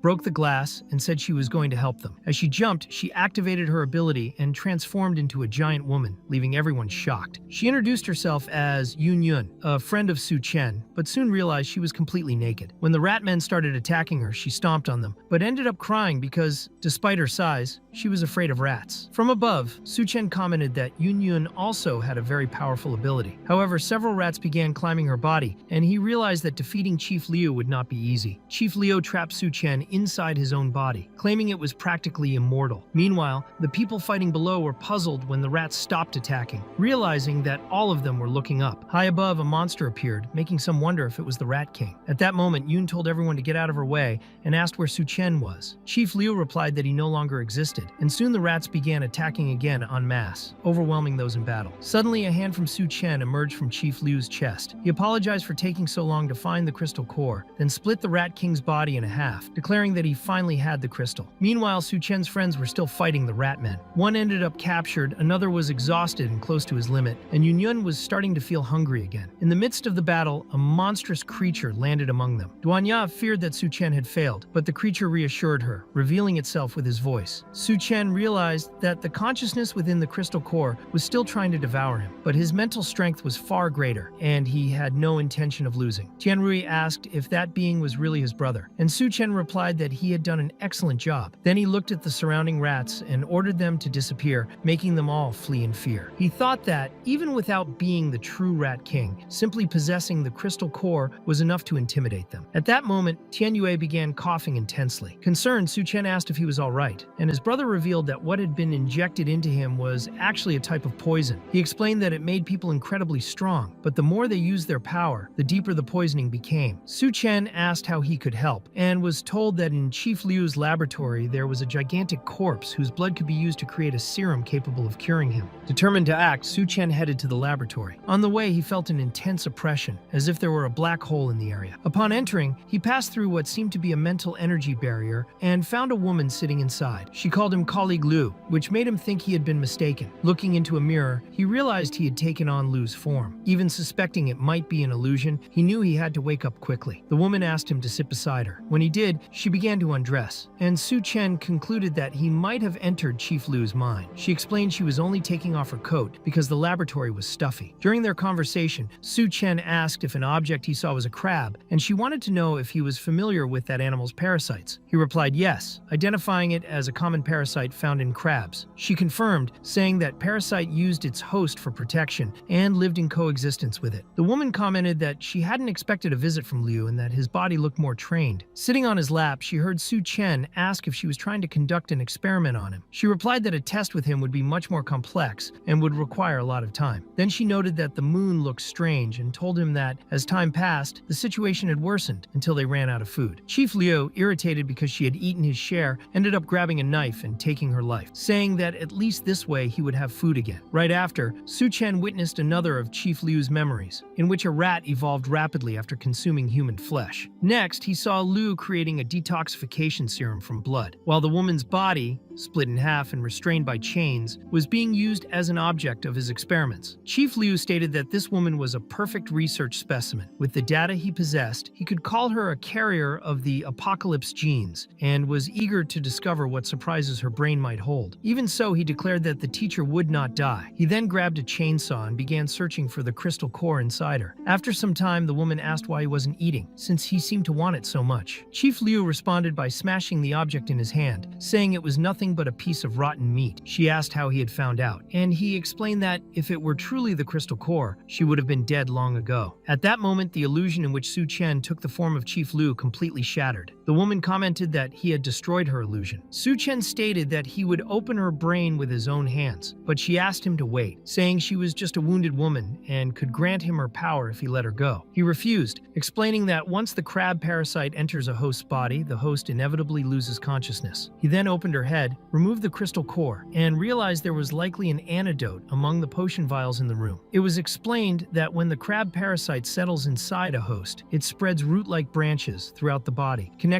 various parts and taking full control of its movements, turning the host into its slave. The scene shifts to the moment when the Great Flood had receded, and the undead that had been submerged underwent new mutations. Yunyun asked Duanya where Su Chen was taking the medical students. Duanya replied that the fugitive ratmen were hiding near the University of Science and Technology, a place that was no longer safe for humans. Since those survivors were rare talents in the apocalypse, Su Chen planned to take them to the settlement area. Yunyun complained that the journey would be long, said she was hungry, and that she would go look for Su Chen, but Duanya didn't allow it, believing it was for her own good. Duanya remembered that the night before, Su Chen had been acting strangely, almost manic, possibly as a side effect of the crystal core. After the flood receded, bacteria, viruses, and even plants had mutated, and many settlements had fallen due to the lack of doctors. At that moment, doctors were extremely valuable resources, and if used correctly, they could ensure the survival and development of a settlement of their own. Su Chen thought that even if new factions emerged in the future, he would have the resources to resist. Moreover, Union had discovered a method to produce recovery potion serum, which greatly aided in the recovery of Tianyue and the others.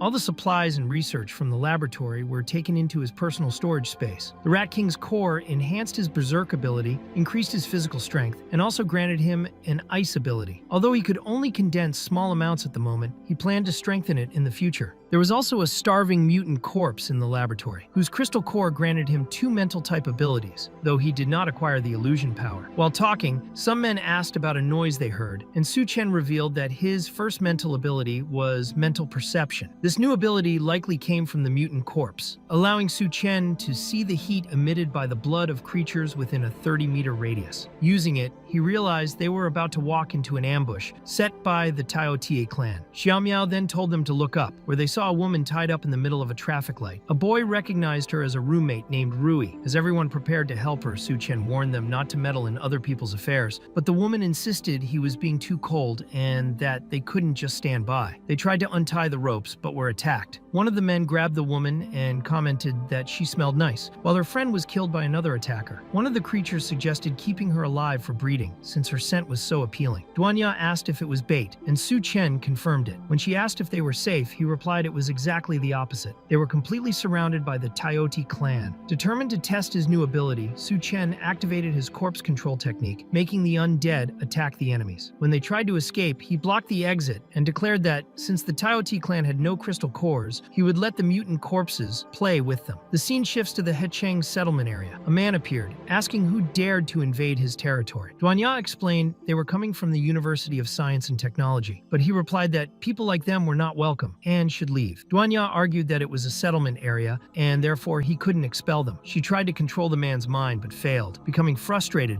at the uselessness of her power in that situation. The man advanced to attack her, but another stepped in, saying it wasn't necessary. The settlement captain questioned how ordinary people had managed to pass through the Taotie clan's territory and implied they might be spies trying to infiltrate. Su Chen replied that in that case, he would take the dozens of doctors he had to another settlement. This surprised the guards, who hadn't expected the group to have so many doctors. One of the young men recognized Su Chen and told the captain they were his friends, people who had risked their lives to help them. He assured that if Su Chen said he had that many doctors, it was true. Still suspicious, the captain stated it didn't matter, but if they couldn't heal the wounded, Su Chen would be held responsible. Xiaofeng reassured Su Chen, telling him not to worry about Captain Sun, but warned that he had arrived just in time, as there were critically injured patients needing treatment. The scene changes, revealing a woman whose body was covered in mushrooms. Xiaofeng explained they had tried to clean her, but the fungi grew back even faster, leaving her weaker by the moment. Su Chen identified the infection as being caused by a mutant fungus and warned that even plants were undergoing mutations. He instructed them to warn everyone about the danger of plant sprouts and to avoid any stings. Duanya asked if those mushrooms were using people as nutrients, and Su Chen replied that they probably were. Another man said he would try to prepare some medicine medicine, but Su Chen knew this was only the beginning. If they didn't eliminate the mutant plants quickly, they would spread and begin attacking humans. If the Taoti clan took the opportunity to attack the settlement, many people would become livestock in captivity. If that clan grew stronger, it would be a major problem for Su Chen, so he decided to assess the situation before acting. At that moment, a group of men appeared, running people over and shooting in all directions. Su Chen asked if the Kanghu team wasn't going to intervene, but Xiaofeng replied that the team had already been dissolved. He also explained that the aggressor was the son of the city lord and believed that children and the elderly were useless to the settlement, which was why he attacked them without mercy. The man quickly noticed the newcomers and asked Yun Yun if she wanted a ride. She replied that she was very hungry, couldn't walk anymore, and asked them to carry her. Xiaofeng was irritated by his audacity, but Su Chen said not to worry, as long as they really helped her up. The man then suggested she get in the car. However, as soon as Yun Yun jumped inside, she activated her ability to grow giant, completely destroying the vehicle. The captain wondered what the noise had been, while one of the men lay on the ground with a broken leg from Yun Yun's butt drop. She mocked them, saying they were too weak to withstand even a simple sit-down. The injured boy stood up angrily, calling her a monster and accusing her of destroying the car and breaking his leg. Duanya then activated her mind control, making everyone involved believe the accident had been caused by a car fall. Only the boy who resisted her control shouted that everyone was against him and called for his father's help. At that moment, the city lord arrived and asked what was going on. His son begged him to kill everyone there, but to everyone's surprise, the lord slapped him in the face and said he had already ordered people to be treated kindly. He emphasized that their goal was to turn that place into a beacon in the apocalypse. Those present were impressed, commenting that he was a good man. He then invited everyone to stay and work together toward that dream, promising food and better conditions for all. When Xiaofeng went to talk to Su Chen, he realized he had already vanished. The scene shifted to the group gathered around a campfire. Yun asked why they didn't stay in that city. Duanya explained that she had broken the city lord's son's leg and that the army there was likely just for show, without any real strength. Yun then asked if the three of them would spend the night in the forest and requested that Duanya teach her something, since it was her first time there. Duanya didn't quite understand what was going on, knowing that they wouldn't be able to sleep at all that night. Su Chen told them to stop playing around because someone was approaching. Soon, several men appeared, saying they had broken the city lord's son's leg and wouldn't escape so easily. Su Chen replied that he wasn't running away, just avoiding unnecessary slaughter inside the city. When the men advanced to attack him, Su Chen delivered a single punch that obliterated one of them, frightening the rest, who began shooting at him. Within seconds, he finished them all off with his swords. The last survivor, terrified, begged for his life and said he could reveal a secret about the city lord. He claimed that every week, the lord traded city refugees to the Taoti clan in exchange for food. Shortly after, they saw exactly what the man had described, witnessing a member of the Taoti clan devouring one of the guards. The man, panicking, said he had told them everything he knew and asked if he could leave. Su Chen, however, said he needed one more favor from him. Soon, the man was hung up in front of the Taotia clan, and one of the members approached to claim him as a meal. At that moment, a massive creature appeared behind them. It was Yun Yun herself, declaring that those men would be her new toys. From the top of a building, Duanya observed through her sniper scope, recalling what Su Chen had said about bullets not penetrating their skulls. To counter this, she fired 3 shots into each target at once, creating an opening for Su Chen to appear and end the situation.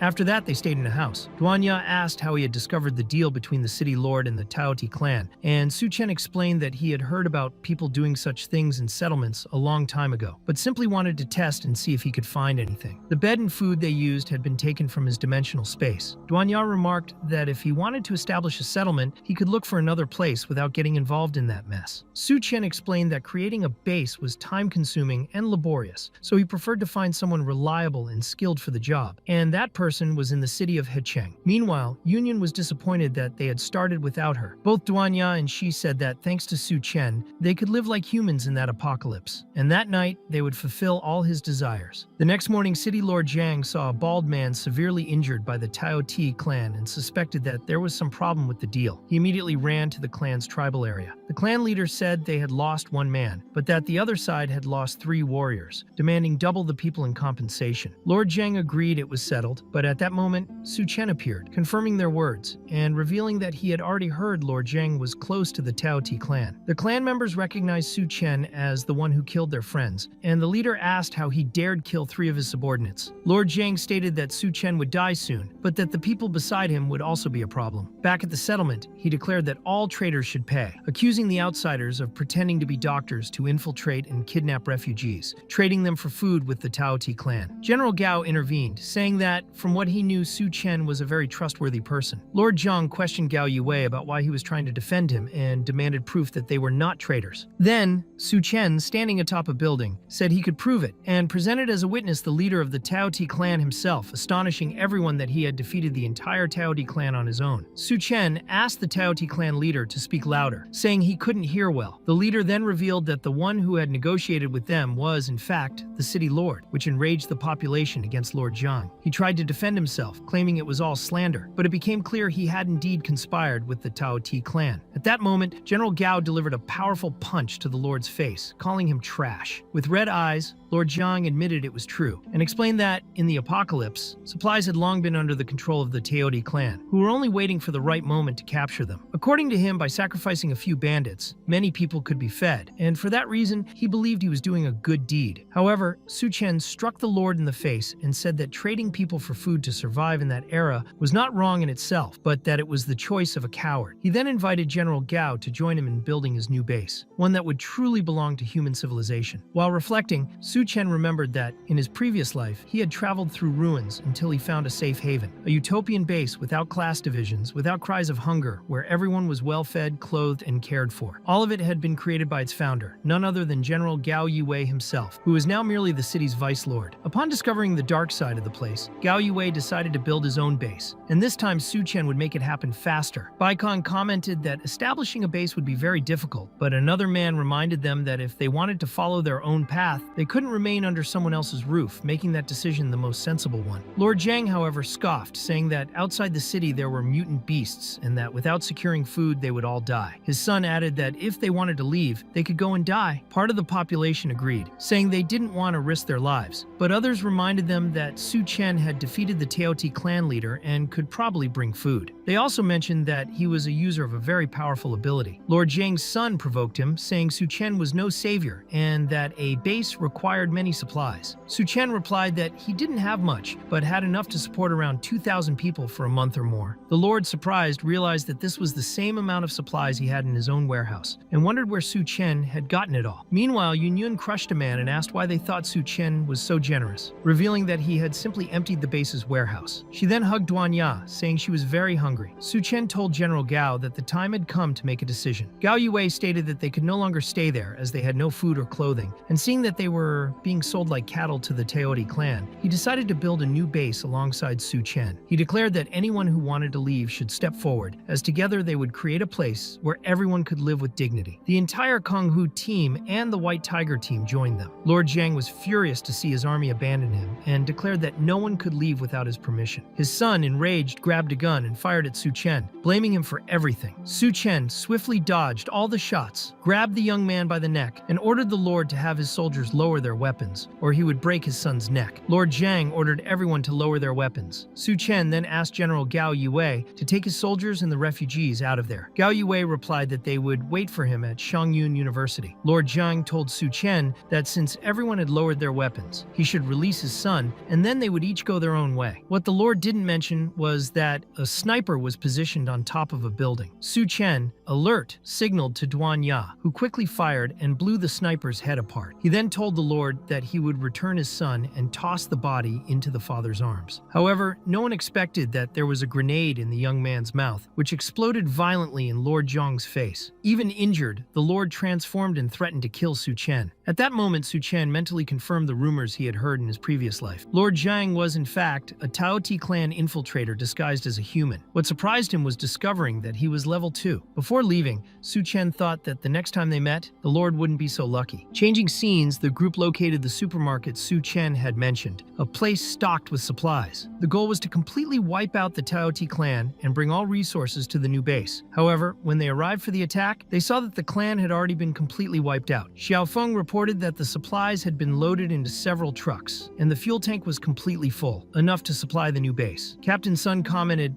that he had expected a great battle, but everything had been much easier than he had imagined. Tianyue told the captain that she had heard the general had given an important mission to Su Chen, something that used to be delegated to the captain himself. Sun replied that that pretty boy could never compete with him. Meanwhile, Yunyan told Duanya that the captain had not returned yet. Duanya replied that the place had been wiped out by Su Chen a long time ago, and that it was only a matter of bringing the trucks back, a task that even one person could do. Yunyan explained that she wasn't worried about the captain's absence, but rather because Su Chen had left the refugees who needed medical care under her watch, and people were starving at that moment. Duanya noticed the group approaching and said they should leave, as it would be hard to hide a giant woman in front of everyone. When the captain returned, he reported to the general that the supplies had been recovered. Among the people, comments spread that Su Chen hadn't deceived anyone and was truly the savior of that world. The captain, however, remarked that the pretty boy was very skilled at brainwashing people. Shortly after, a man reported signs of Taoti clan activity at a distant hospital to the south, estimating it to be a tribe of several dozen members. Captain Sun thought to himself that he would show Su Chen who the real savior of that place was. Meanwhile, Bai Kang was impressed by Su Chen's audacity in planning to raid an armory located in a nearby military base. The entrance to that place had been flooded long ago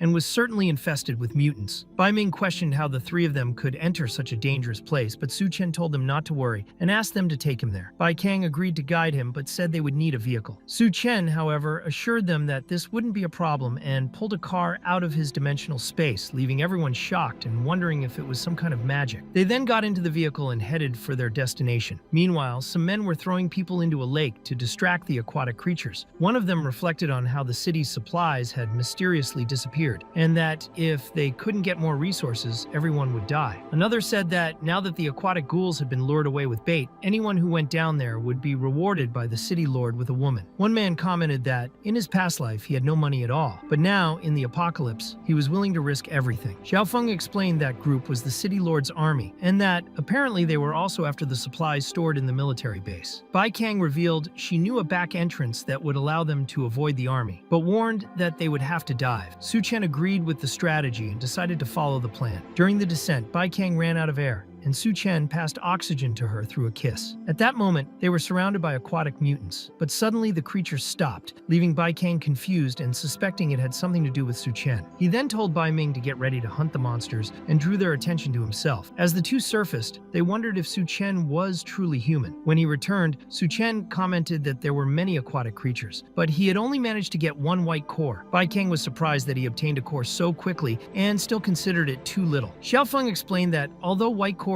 didn't grant new abilities, they could increase the power of abilities a person already had. In the middle of the exploration, a cat suddenly appeared and stole the crystal Su Chen was carrying. Bai Kang explained that the base kept cats to control rats, and that this one in particular must be very strong to have survived the apocalypse, and still managed to snatch the crystal core from Su Chen's hands. Trying to retrieve the item, Su Chen offered it a piece of fish in exchange, but the animal was so quick that it stole that as well, leaving him irritated at being tricked twice in a row. As expected of any creature that could survive the apocalypse, Bai Kang remarked that they were lucky to still have electricity and informed them that the armory was just ahead. She explained that the survivors had evacuated in a hurry during the arrival of the Great Flood, and that the supplies had likely been taken long ago. After walking for a few more minutes, they finally arrived at their destination. The place was full of weapons, enough to equip 500 people, and if they found tanks, they could arm up to 1,000. The problem, according to Bai Kang, was how to transport everything, since going back for reinforcements wasn't an option at that moment. That's when Xiaofeng announced that he had found a tank, but right behind it,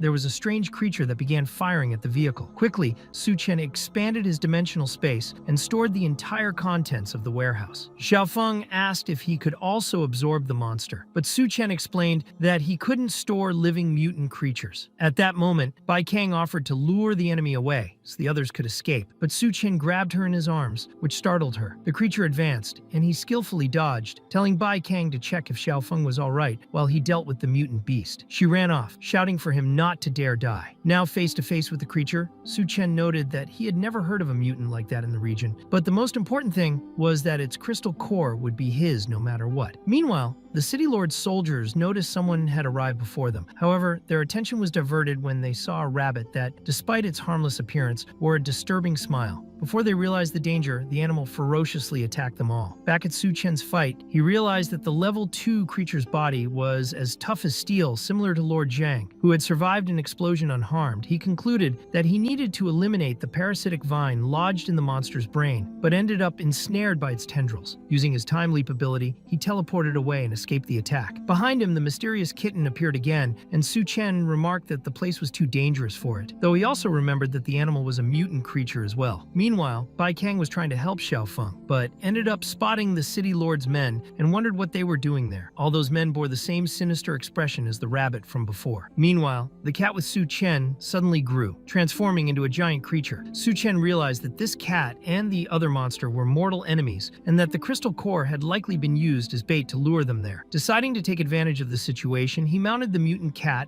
ready for battle, and proposed they fight together. The plan was simple. The cat would use its speed to draw the vine's attention, while he would handle the direct attack. The two charged at the enemy. The cat managed to destroy the vines, creating an opening for Su Chen to land a powerful blow to the creature's head. Taking advantage of the moment, the cat unleashed a flurry of rapid attacks, tearing the monster apart completely. When it went to claim the crystal core, the cat was stopped by Su Chen, who declared that this time the crystal was his. However, due to the damage to the base, water began to flood the area quickly. Su Chen warned that the place would soon be submerged and noticed that the cat was drowning. He rescued it and asked if it wanted to follow him from then on, but the animal didn't seem interested. Without insisting, Su Chen tossed it back into the water, only for the cat to change its mind and leap back into his arms. He told it that it had chosen of its own free will, since it hadn't been forced. Meanwhile, Bai Kang was facing another threat. She realized those men were clearly no longer alive, and Xiao Feng, buried under rubble, shouted for her to run. At that moment, the terrifying rabbit appeared, revealing itself as the one controlling the bodies and absorbing energy from the corpses. Distracted, Bai Kang was captured by the creature, but Xiao Feng, using the war tank, fired at the rabbit's head, blowing it apart. He then grabbed the crystal core and swallowed it. Moments later, Su Chen arrived, asking if he had really eaten the core. Xiao Feng admitted it, but wondered why he wasn't feeling any new ability. Su Chen explained that to quickly master an ability,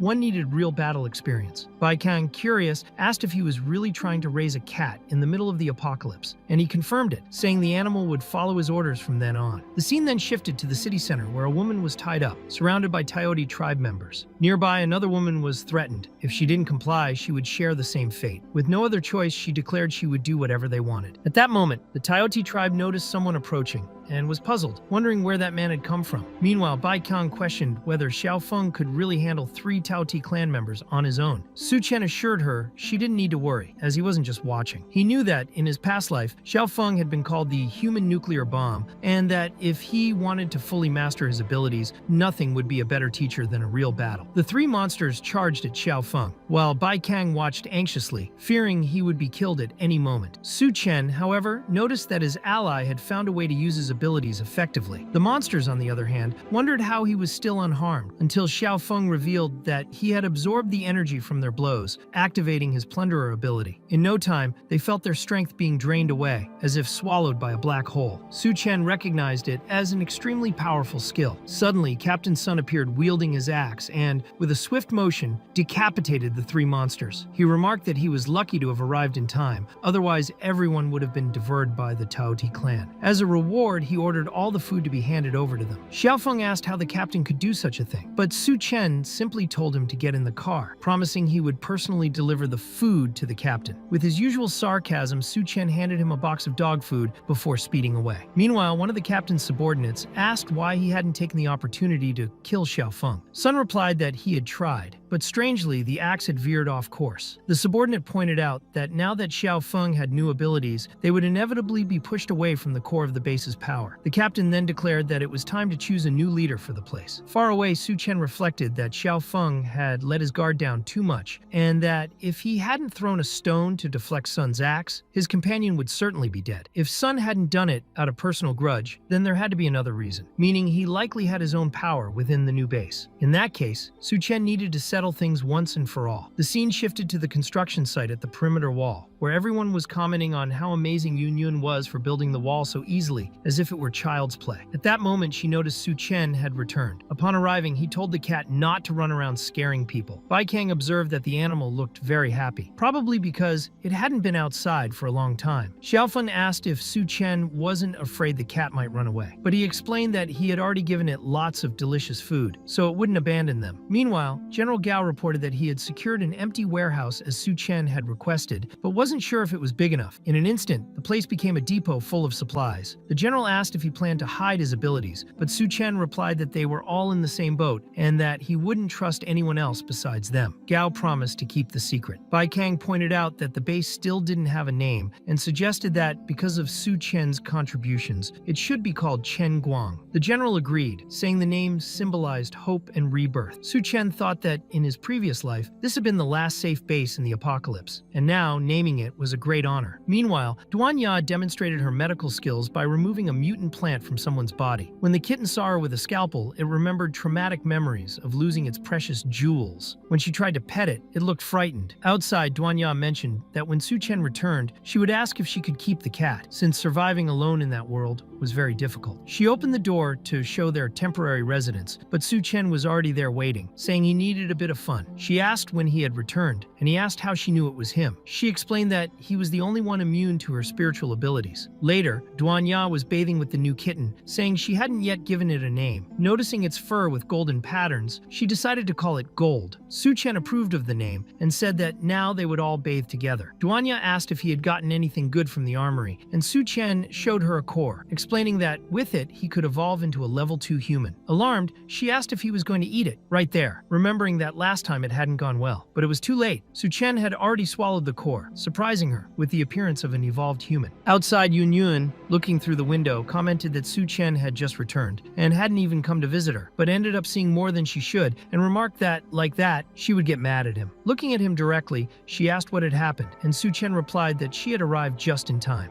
The scene shifted, and the two girls expressed concern, asking whether the side effects were too severe for Su Chen. He explained that he had absorbed many cores, apologizing, while they commented that they needed to become stronger so they would not die at his hands. Duanya wanted to confirm whether he had truly become a level 2 human. To test it, Su Chen activated his new ability called Iron Body, the result of merging his former Berserk and Singing Serpent abilities. His skin darkened, taking on a steel-like appearance, and a flow of energy surged across the surface of his body. When he projected that energy, he accidentally knocked everyone off the bed. He then demonstrated his spatial ability, which had previously been usable only with a single contact point, but now allowed him to open multiple smaller portals within a range of up to 20 meters. Furthermore, he was no longer limited to creating ice cubes. He could condense a layer of ice over his body and combine the cube with the portal to launch extremely powerful attacks, equivalent to rifle shots. He assessed that, after a few more evolutions, his power could reach the strength of a rocket. His last ability was mental perception. The range had not changed much, but now he could feel every cell in his own body. At that moment, he was suddenly surprised to find himself transported to another location. There, he encountered a mysterious woman who said she was in the consciousness space inside his brain. She appeared happy to see him again and revealed that she was the teacher Su Chen had seen dead in Chief Liu's office. She explained that she was there because he had swallowed her crystal core, which allowed her to parasitize his body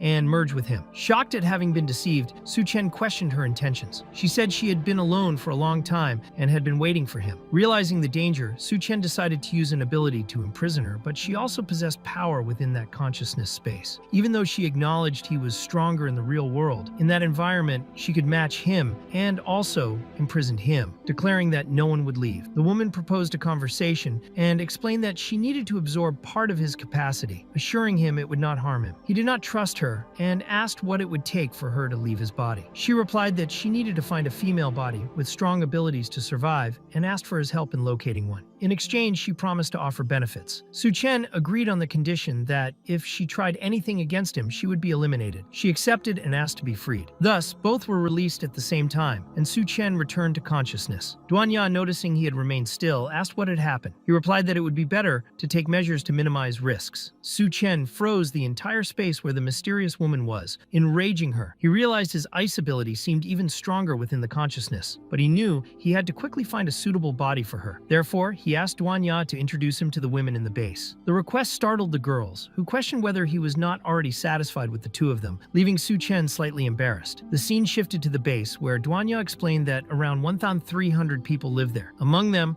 over 400 soldiers were responsible for security, while the rest of the men worked on constructing the temporary perimeter wall, which was almost complete with Yun Yun's help. Women, children, and the elderly were in charge of removing mutant plants that had sprouted inside the base and handling logistics. Yun Yun mentioned that many had been injured by mutant thorns, but Duan Ya had set up a surgery room to save these people. Despite these efforts, Su Chen noticed that no one there truly had peace, and that at least in the short term, construction and material supplies were secured. Elsewhere, General Gao assessed that, although the base's situation was stable for now, it was necessary to eliminate the Taodi clan tribe, which occupied a hospital full of medical resources. He asked if anyone had a good plan, and one of the men replied that there were at least 100 clan members at the site, with Captain Sun being the strongest combatant recommended for the mission. However, Captain Sun questioned Su Chen's presence at the meeting, accusing him of being irresponsible for not showing up often. General Gao scolded him, stating that without Su Chen, the base would not even exist. He believed Captain Sun could not see reality. At that moment, he recalled a conversation with Su Chen, where the latter had explained that he had no interest in leading and trusted only Gao to manage the base. Su Chen had also said that, in these times, if Gao was not vigilant, he would be swallowed by the apocalypse, and that the strong must never slow their pace. General Gao stated that if the base were ever in danger, Su Chen would act without hesitation. Even so, Captain Sun argued that there were dozens of Taoti clan members in the hospital, and that if the losses were too great, he could not take responsibility. General Gao assured him that Xiao Feng would assist, and that he would also ask Su Chen to take measures to ensure the mission's success. With that, Captain Sun agreed to lead the operation, and said that if there was nothing else, he would begin preparations. Outside, one of Captain Sun's henchmen asked why they were going to the hospital when the official mission was to take over the base. Captain Sun explained that he was concerned about Su Chen and Xiao Feng, as both were ability users and very difficult to deal with. He thought that if he could secretly eliminate the two of them during the operation, taking control of the base would be easy. Meanwhile, General Gao expressed concern that Captain Sun was heading down a dangerous path and commented that they might need to send people to investigate Hang. Another man noted that if things were as Su Chen had warned, something serious could happen. The scene shifted to the resettlement area, where Xiao Miao asked Tian Yue why Su Chen, being so strong, did not help them get some crystal cores. Tian Yue replied that becoming stronger was something each person had to do on their own, and reminded him that Su Chen had already saved their lives once. Xiao Miao agreed, but complained that they were always fighting against mutants and crazed zombies without receiving anything in return. At that moment, they noticed other people approaching. One of the newcomers announced that he was delivering a marked shipment and claimed that this time all the items were of high quality. A guard ordered him to follow, saying he would take everything to the city lord. In the city lord's hall, he declared himself very satisfied with the goods and said that any woman who bore him a child would have her life spared, calling it their only chance. At that moment, a man entered to report that Su Chen and his allies were about to attack the hospital. The lord ordered everyone to attack and demanded that Su Chen be killed. A mysterious man observed that all the soldiers were starving and that the only option would be to turn them into gluttons, though the evolution process would take time. It was then that a scarred woman offered to help. When the lord asked what she meant, the scene shifted to two men buried up to their necks. The lord explained that she would help create an army of gluttons, but she needed the heads of those men as catalysts for a medicine. They claimed she was lying, but the lord replied that the only way to know was to try. He then executed both men and collected their heads. Back with the scarred woman, she explained that using the second generation enhancement potion, she could speed up the glutton's evolution simply by pouring the substance into the blood. As she spoke, people were thrown into that blood, and she declared they should be grateful, as only the chosen were worthy of entering the blood pool and serving as warriors for the city lord. In her thoughts, she blamed Su Chen for having enslaved her and vowed that this time he would pay for it. Meanwhile, Chen Yue realized they were transforming the entire city's population into gluttons. Xiao Miao added that, at this rate, all 2,000 people would be turned into the city lord's minions. Chen Yue said no, because he himself needed to send that message, otherwise the base would face total destruction. At that moment, members of the Taoti clan appeared, declaring that no one would leave. Qian Rui then told his friend to run, as he would stay behind to hold off the enemies. The scene shifted to Xiao Mei, who was playing with Su Chen. He asked if everything was fine with her and whether anyone had tried to intimidate her, but Xiao Mei replied that no one would dare, since she was his friend. Just then, General Gao approached to speak with Su Chen, explaining that squad leader Sun had gathered his men, but dealing with dozens of gluttons in the hospital would still be very difficult. He asked if Su Chen would be willing to help. Su Chen said it was no problem and that he would, but Gao added that he had another request. The general explained that the medicine stored in the strategic supply was extremely important for the future of the base and asked Su Chen to leave some medical supplies for them. Su Chen told him not to worry, as he would only take what was necessary. Gao added that, besides that, he had brought all the base members on this mission, and the team was informed that during this operation they would be under Su Chen's command. He ordered everyone to stay on guard at the base and keep watch for any movement from He Cheng, which left everyone there quite unsettled. Su Chen reflected that perhaps his new appearance might provoke uncontrollable changes in He Cheng. Meanwhile, Tianhui and Xiao Miao were surrounded. Tianhui told his friend to remember all the crises they had already faced, and then Xiao Miao charged at the monsters, striking them in the eyes with a piece of wood. However, before he could retreat, he was pierced by a spear. The one who had attacked him was the city lord himself, who mocked him, saying Xiao Miao was so skinny he wouldn't even make a good toothpick, and that he would give his body to feed his soldiers. He threw the young man's body toward the monsters, who attacked him. When Tianhui tried to help, he was struck from behind. Lying on the ground, he watched helplessly as his friend was torn in half. With nothing else he could do, he threw himself into the river, vowing revenge. The Lord of the Gluttons declared that they should destroy the enemy base and devour as many people as possible. Along with his men, he said Su Chen should wait, because they were on their way. At that moment, elsewhere, a woman gave birth to a mutant child, and a monster took the baby in his arms, saying it was his daughter. The monster's name was Feng Pangzi, leader of the Glutton Hospital, who, before the apocalypse, had been a mental patient there. When chaos began, he became the first glutton in the place. The woman, desperate, thought she could not remain in that hell and needed to escape. Meanwhile, at the hospital, Captain Sun's men fought against the gluttons. The captain remarked to Su Chen about the need to clear the way ahead, hinting that he should do it. Xiao Feng asked what he meant by that, and the captain replied that, although they were armed,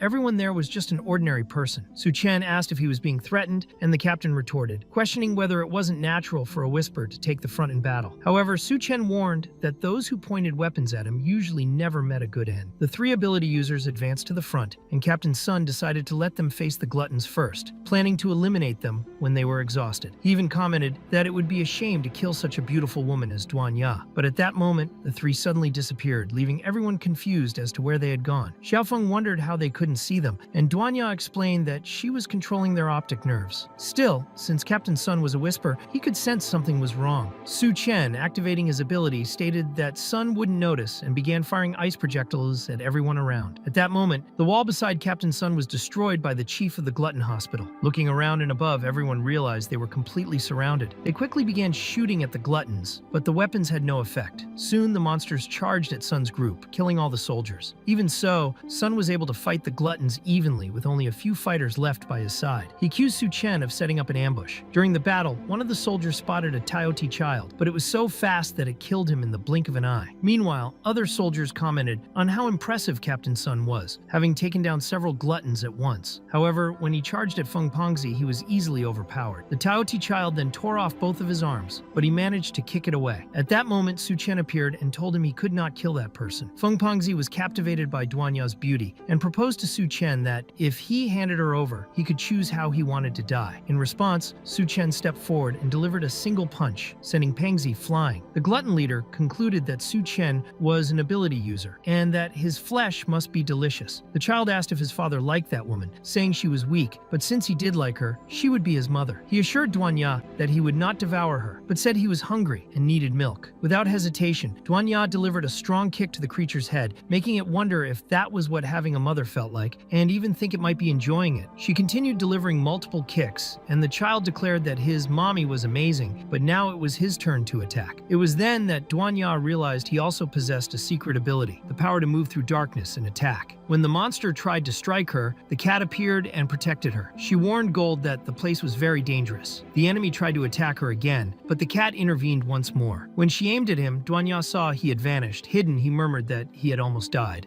Meanwhile, Xiaofeng said the situation was extremely dangerous and told everyone to stay behind him. Captain Sun replied that he would take advantage of this kindness to escape and ordered Xiaofeng to protect him, since he was the captain of the operation. Xiaofeng agreed, but said he needed a favor first. He grabbed the captain's neck and declared that, without arms, he was useless, so he would borrow his power for a while. He warned that when someone pointed weapons at him, they became his enemy, and since everyone there was an enemy, he drained everyone's strength. Thanks to Su Chen's warnings, the Dawn base discovered that a large cannibal force was heading toward them. Bai Kang asked why Yun Yun was there, and she replied that Su Chen had told her to finish the barrier before leaving, as he didn't want the cannibals to destroy the place. Bai Kang then commented that she had always had a question and wanted to know if it wasn't strange that only she and Duanya stayed with Su Chen. Yun Yun replied that at first it did seem strange, but now, in the apocalypse, nobody cared about such things. She also thought she could never handle that beast Su Chen alone. Soon after, Yun Yun asked if Bai Tang also liked him, but the other, embarrassed, told her not to say nonsense. Yum remarked that it was normal to feel attracted to a strong and charismatic man. At that moment, a man reported that the cannibal tribe was approaching. Bai Kang told him to inform the general and start the evacuation. Meanwhile, Yun Yun prepared herself, eating chocolate, and asked if Bai Kang intended to abandon the base. Bai Kang replied that of course not, but they needed to ensure everyone's safety. Yun Yun declared that she would not let the cannibals destroy the barrier they had built, because Su Chen would be very disappointed and she herself could not handle his anger. Determined, she took an enhancement injection, applied it to herself, and asked Bai Kang to organize the people to fight, as they could not abandon the base. Yun Yun then charged at the enemies, uprooting a tree and declaring that no one would pass that point. She realized that the potion's potency was extremely high as her body continued to grow slowly. One of the cannibal gluttons claimed she could not defeat his army, and they all advanced. However, she dealt with them easily, crushing them like mosquitoes. Bai Kang thought that all of Su Chen's women seemed incredibly strong, but feared that, due to the number of enemies, Yun Yun might not be able to hold out for long. Noticing that the original deployment of the base had been completely interrupted, she ran off, determined to act. Meanwhile, Yun Yun continued devastating the cannibal army. At that moment, a woman appeared and asked if they didn't want to kill Yun Yun. Since the cannibals knew they could not defeat her, they charged at the newcomer, who implanted a flower on each of their heads. She remembered that, before being sent to Hecheng, she had accidentally discovered that mutant plants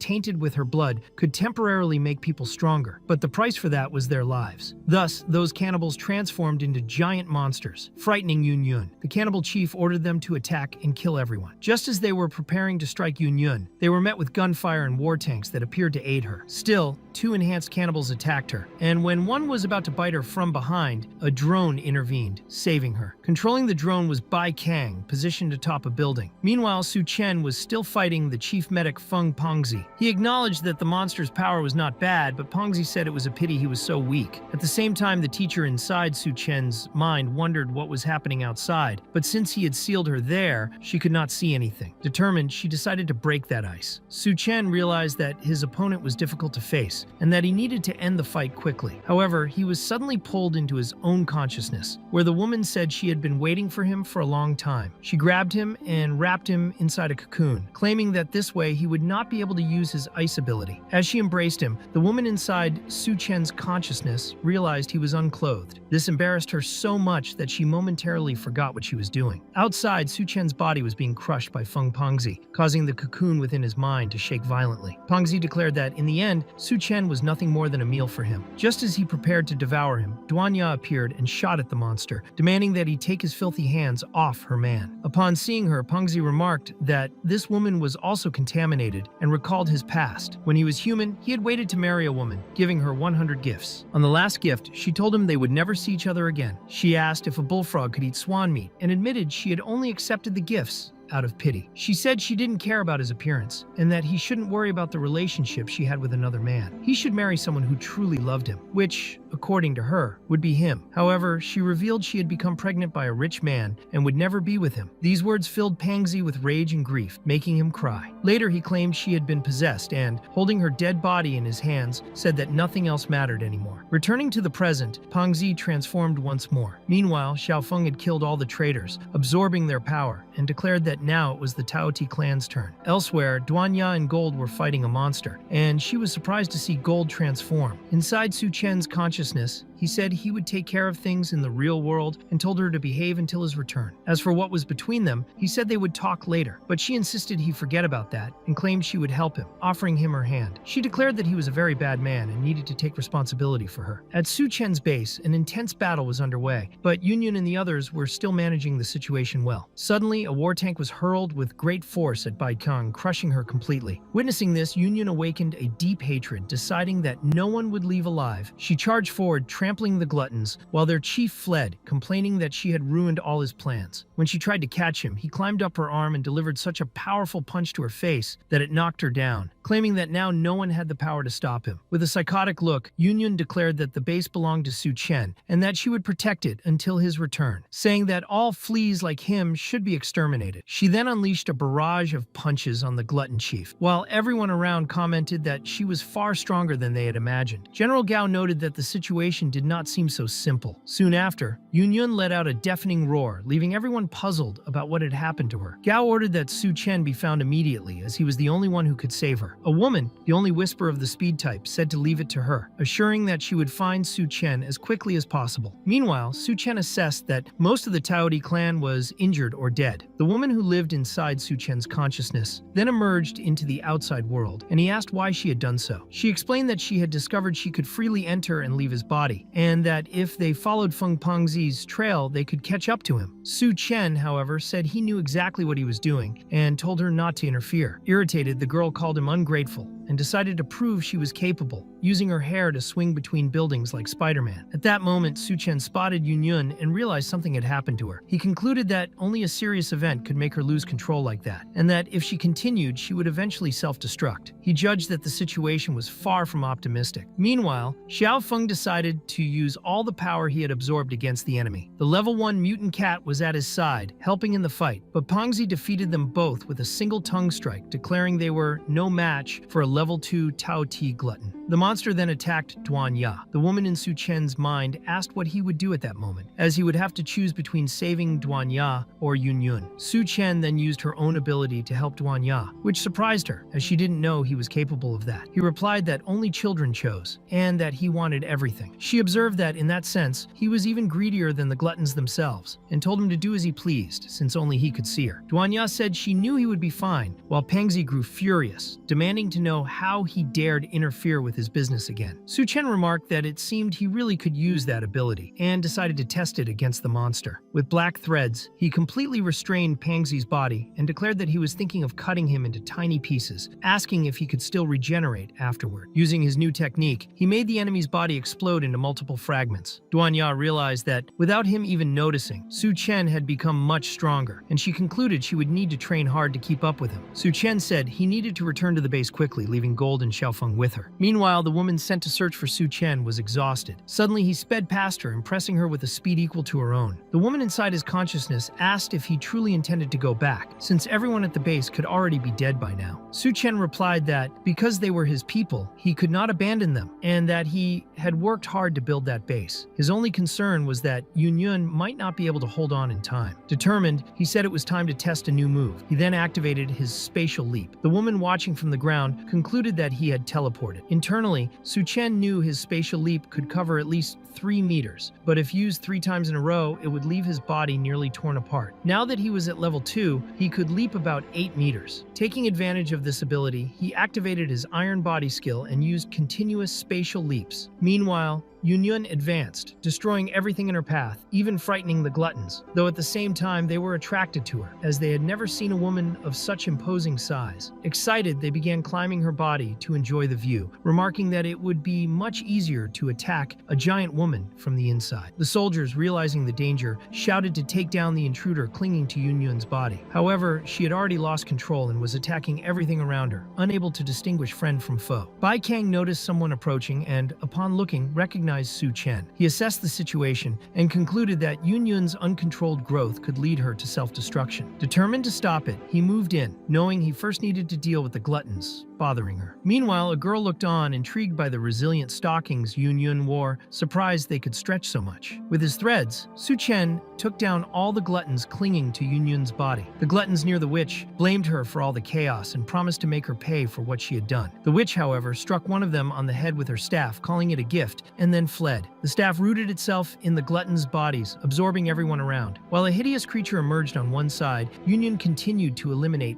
anything in sight on the other. She kicked the monster's head, sending several gluttons flying, but one managed to latch onto her leg. At that moment, Su Chen appeared and cut off the creature's arms. General Gao commented that, at least, the gluttons had been eliminated. But Bai Kang wondered how Su Chen would be able to wake Yun up. Soon, Yun herself began attacking him, not recognizing who he was. Using his teleportation technique, he realized he could not confront her head-on and decided to hide in a strategic position. At that moment, her body began to shine intensely, and Su Chen, noticing she wouldn't last much longer, used his spatial leap to get closer. The scene then shifted to a memory of Yun, showing when she was only an experiment. Every time she opened her eyes, she saw nothing but darkness, and she couldn't count how many times she had awakened in despair, or how many times she had lain on a cold operating table, being pierced by countless needles. In that apocalyptic world, she was nothing more than a lab rat, and if there was any god, she begged for help, willing to give up everything for a chance at freedom. It was at that moment that a deity appeared before her. Su Chen climbed onto her body and told her not to forget that he didn't need useless people by his side. Then, he slapped her hard across the face. This made Yun remember all the times he had saved her life. Realizing that it was thanks to him that they could still live as humans in that apocalypse, she promised to give him everything she could. Her body began to shine even brighter, and everyone began saying she was about to self-destruct. When General Gao opened his eyes, he realized that Su Chen and Yun had disappeared. Upon seeing this, Bai Kang fell to her knees, regretting that she still had so much to say to Su Chen, while also acknowledging that Yun had just saved her life. General Gao, however, told her to look ahead. At that moment, Su Chen appeared carrying Yun's body. He noticed that she was gravely injured and ordered someone to call a doctor immediately. Just then, Duanya appeared with gold, saying she would help. Upon examining Yun, she determined that her condition was critical and that her life was in great danger. She ordered them to place Yun in a bathtub, explaining that ordinary surgery would not work on such a wound. She then prepared a recovery potion based on water evolution and asked Su Chen to check if there was any sign of healing. He replied that he felt absolutely nothing. Duanya insisted that it was impossible for there to be no improvement, as she had perfected the recovery potion. Su Chen then asked if such wounds could be healed through ability. She admitted that it made sense, but asked how he intended to do it. Without hesitation, Su Chen approached and kissed the wound, making it disappear completely. Surprised and flustered, Duanya said she would leave the rest of Yun's wounds for him to handle alone, as they were spread all over her body. Outside, Bai Kang remarked that she had brought good things back for Duanya, but Duanya explained that Su Chen was currently healing Yun. Bai Kang asked if he could heal other people, and Xiaofeng quickly said he wanted to be healed as well. However, Duanya replied that he was not a suitable candidate for Su Chen's healing, shifting the topic to a mysterious stone. Xiaofeng explained that he had found the stone inside the body of the gluttonous leader and that it emitted a strange light. Hearing this, Duanya was startled, concluding that it was likely a gigantic core. Xiaofeng stated that, aside from Su Chen, no one could contain that power. However, she realized that if he absorbed such a massive stone, the side effects would be extreme. She herself was already struggling to handle Yun and Yu at the same time, and now,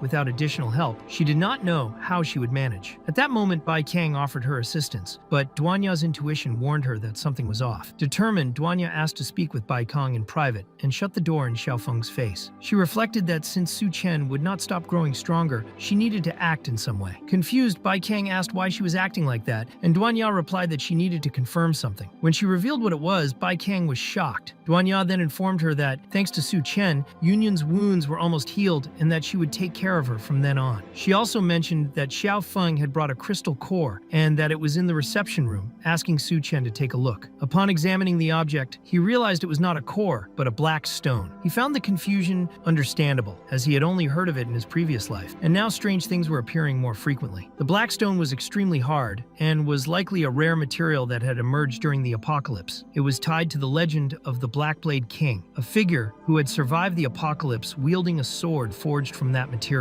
Rumor had it that the Black Blade itself was made from that very stone. Su Chen concluded that he was lucky, as he would have the chance to forge his own black sword when he found a skilled craftsman. He stored the stone in his inventory, determined to seize the opportunity. Meanwhile, Bai Kang questioned Duanya about why she had brought up the subject of the curse. Duanya explained that if Su Chen absorbed the core, he would suffer a powerful curse. When Bai Kang asked what would happen if it wasn't resolved, Duanya admitted she didn't know, as it had never happened before. Since Yun still needed care, Bai Kang offered to handle Su Chen's curse herself. When Duanya tried to explain what that entailed, Bai Kang interrupted, saying she could handle it alone. Later, Bai Kang began to regret her words, realizing she had spoken hastily without thinking. She questioned why she was wearing strange clothes, but reminded herself that Su Chen's situation was tied to the safety of the entire base. Convinced that he had already consumed the crystal as it had vanished, she decided to confirm the curse. She dressed as a maid and brought him wine, leaving him surprised by her unusual behavior. While Duanya attended to Yun, she wondered what Bai Kang might be going through at that moment. Outside the base, people were clearing away the corpses of the gluttons,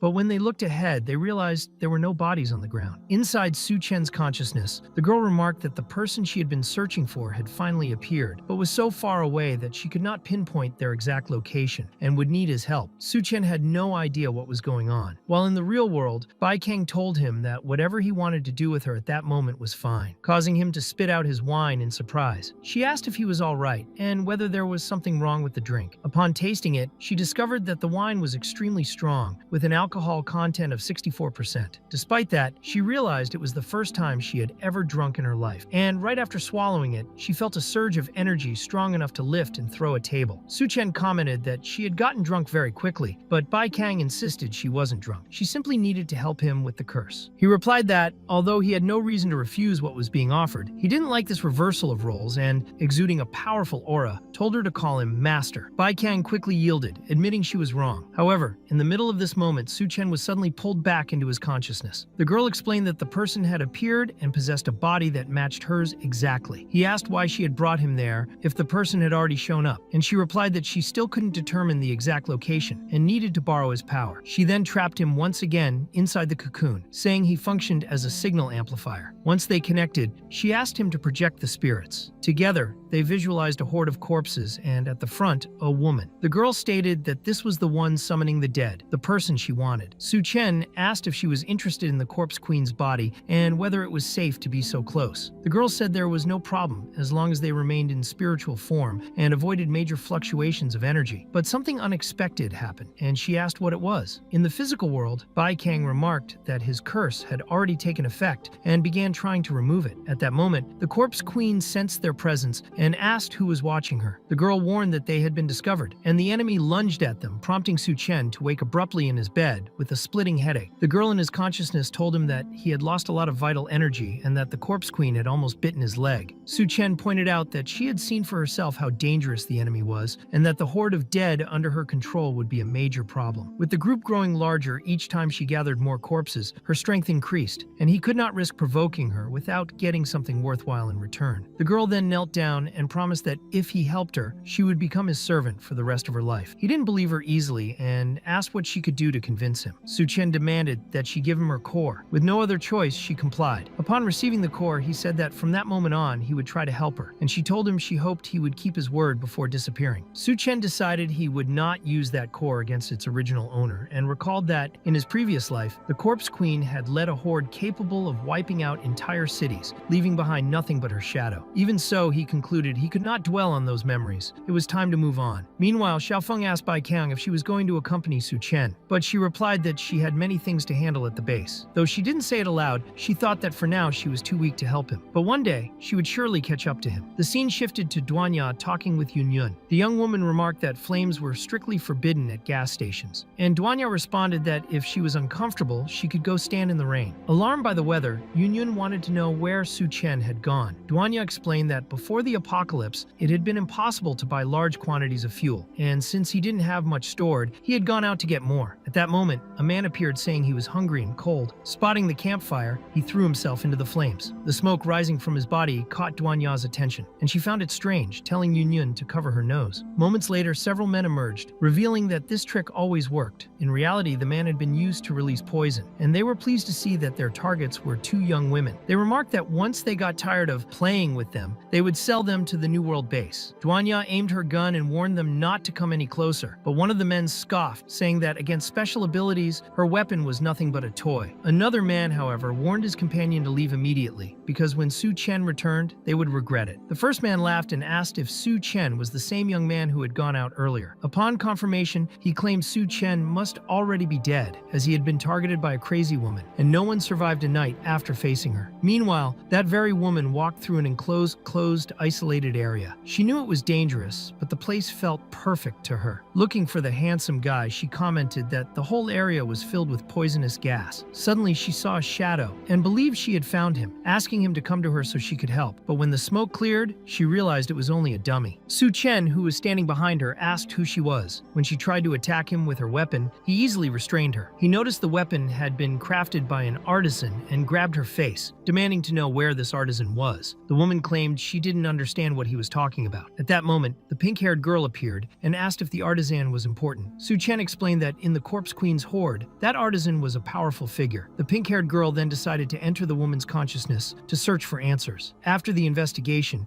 she revealed that the artisan was in a base called New World, though she didn't know his exact situation. Frightened, the woman knelt down and begged not to be killed, explaining that someone had tampered with her brain and that in the future, if she had certain thoughts, her mind would be crushed. The pink-haired girl said she hadn't done anything, but the woman insisted she felt something linked to her mind and, in order to save her own life, promised to be Su Chen's loyal dog. He found the offer interesting and said he wanted to see how a dog would behave for him. The scene shifted to Yun Yun, saying her body felt very hot, and Duanya suspected there was something in the smoke they had inhaled. The man claimed that was normal, as there were certain things capable of making people feel happy. However, Duanya and Yun Yun stood up, making it clear they already understood the situation. Surprised, the man asked if they weren't poisoned. One of his companions remarked that the poison didn't seem to affect people with abilities. The aggressors, now alarmed, drew their weapons. Yun Yun noticed that the pistols were water guns, but one of the men explained they were high-pressure water guns, and another added that, combined with his ability, he could attack them from 3 different directions. The leader quickly ordered them to fire. However, the men ended up shooting him instead, as Duanya was controlling all of their minds. At that moment, the mysterious woman who accompanied Su Chen appeared, and the man called her Lord Poison Mistress. Irritated, she slapped him across the face and told him to shut his filthy mouth. She then bowed before Su Chen, who remarked that she was quite a good pet. The scene shifted again as the Poison Mistress ordered everyone to bring the barrels of gasoline. One of the men mocked her, saying she had become someone's dog, and suggested that they could become dogs too. Another reminded her that the gasoline had been obtained with great difficulty. Angered, she asked if they were courting death and attacked all 3 without hesitation. Realizing the situation, the men said they didn't know what Su Chen had done to her, but assured him that since they were from New World, if he let them go, they would pretend nothing had happened. Su Chen replied that he wasn't in the habit of leaving loose ends, then invaded their minds and made their skulls explode. The scene was enough to shock even the Poison Mistress. He remembered that, some time ago, Professor Shaw had found a strange worm that connected to the brain, and that the Poison Master also possessed one of these, already dead. The pink-haired girl suggested that perhaps her own toxins had made her immune to brainworms. Su Chen reflected that he had just destroyed 3 of these parasites, but as a consequence, their hosts had died. This indicated that someone was using the worms to control people. He concluded that he needed to find a way to make Duanya and Yun Yun immune to them. Su Chen summoned the car and asked if the Poison Master could drive. She was startled, as the vehicle had appeared out of nowhere. During the trip, she revealed that her name was Lady Poison and said that, not long ago, she had only been a minor leader in the New World. Now, she considered herself a slave to someone else, but as long as she had access to crumbs, she didn't care about the rest. Although she resented seeing others enjoying a true feast behind her, she wondered how, in the middle of the apocalypse, there could be so much food available. She felt the urge to eat, but decided she wouldn't risk her life for it. At that moment, she heard Su Chen open a Coca-Cola, which only increased her frustration. To make matters worse, Yun Yun offered her some of the drink, leaving her intrigued by such kindness. Yun Yun explained that Su Chen really liked it when people called him Master, especially if they were girls, and introduced herself to Lady Poison, saying that, for now, they could be considered partners. In the end, she handed her a can of Coca-Cola. Lady Poison explained that, in the apocalypse, many people ended up trusting men, but such a trap wouldn't work on her. However, she wasn't sure if she could resist forever. Meanwhile, Yun Yun teased her with slices of lamb. When Lady Poison opened her mouth, a poisonous gas escaped, and she explained that this venom could cause men to die of exhaustion, and women to burn with desire, though its effect was reduced on ability users. Su Chen thought he could use her ability to make Duanya and Yun Yun immune to brainworms. The gas seemed to affect Yun Yun, as she suddenly began approaching Su Chen quite intensely. Lady Poison said she hadn't intended for that to happen, and Duanya commented that apparently she would have to give up the back seat for the 2 of them. Moving to the front seat, Duanya took the opportunity to ask Lady Poison about the New World. Lady Poison wanted to know if there would be food after the conversation, as she was starving, and then Duanya asked how she had joined the New World. When they arrived at the place, Lady Poison explained that, although not very large, it was like an apocalyptic paradise of indulgence, filled with with auctions, slaves, a black market, beauty contests, and even gladiator arenas. Yun noticed that there were many people at the entrance and asked why. Lady Poison said that they were all ghouls trying to enter the new world, but the entry requirements were extremely strict,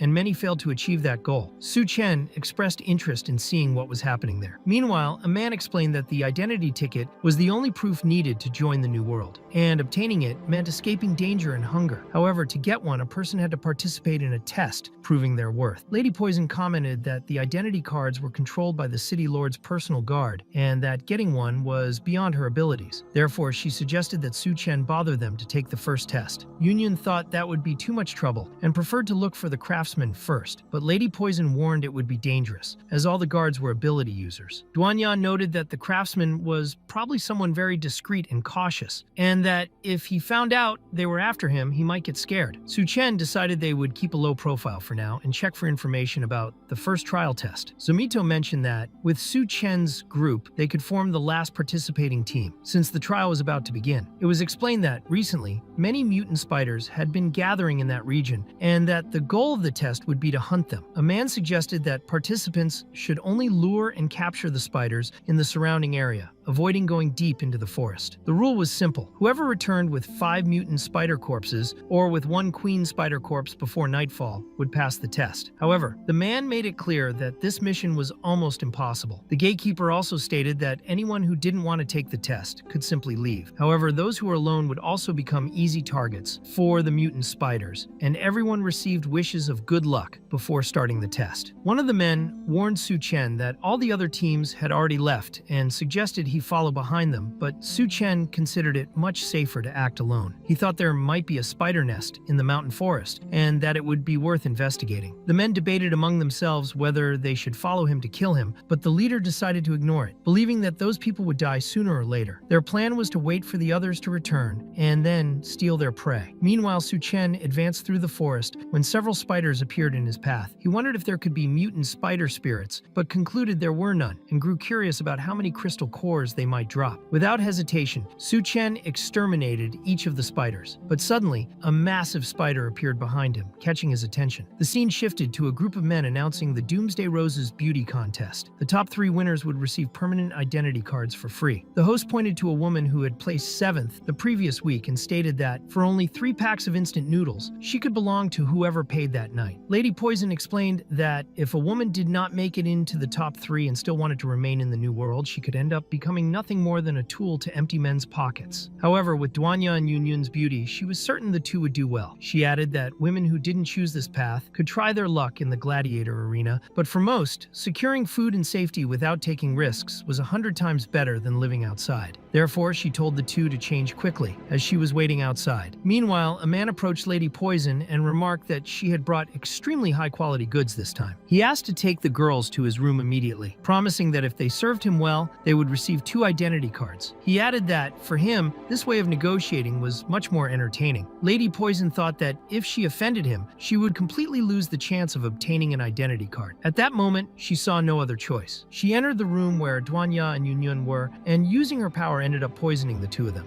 Duanya said that the Lady of Poison had deceived them, but the lady herself replied that, for now, this was the only way, and asked them to be patient. Meanwhile, a man remarked to the one with the eye patch that he always acted so fast and that, whenever a beautiful woman appeared, he would share her with his younger brother. The eye patch man replied that it was because they were real brothers, and in the apocalypse, beauties like that were extremely rare. At that moment, the 2 girls appeared before them, and the eye patch man started laughing, saying that they were definitely under the Lady of Poison's control. He chose Duanya, leaving Yun to his friend. However, what they didn't know was that they weren't actually with those women, but rather with each other. Duanya had activated her mind control over them and remarked that it had been much easier than she expected. The Lady of Poison observed that such an ability was extremely ruthless. Yun then asked if the Lady of Poison had poisoned them to hand them over to the 2 punks, but the lady said no. She explained that her master had told her the poison could resist brainworms, and she was afraid the 2 of them might be infested by them. Duanya agreed, saying she had done the right thing, but that they would now have to maintain that state while in the new world. She added that they needed to hurry and get the identity cards. The Lady of Poison asked about the two men there, and Duan Ya replied that she would just keep doing what she was doing, but if the lady wanted, she could simply watch. Meanwhile, those men were still going through the trial test. The subordinates of the group's leader asked if he was lost, but the leader was only trying to understand why there were so many spider corpses there, all with severed heads. His subordinates commented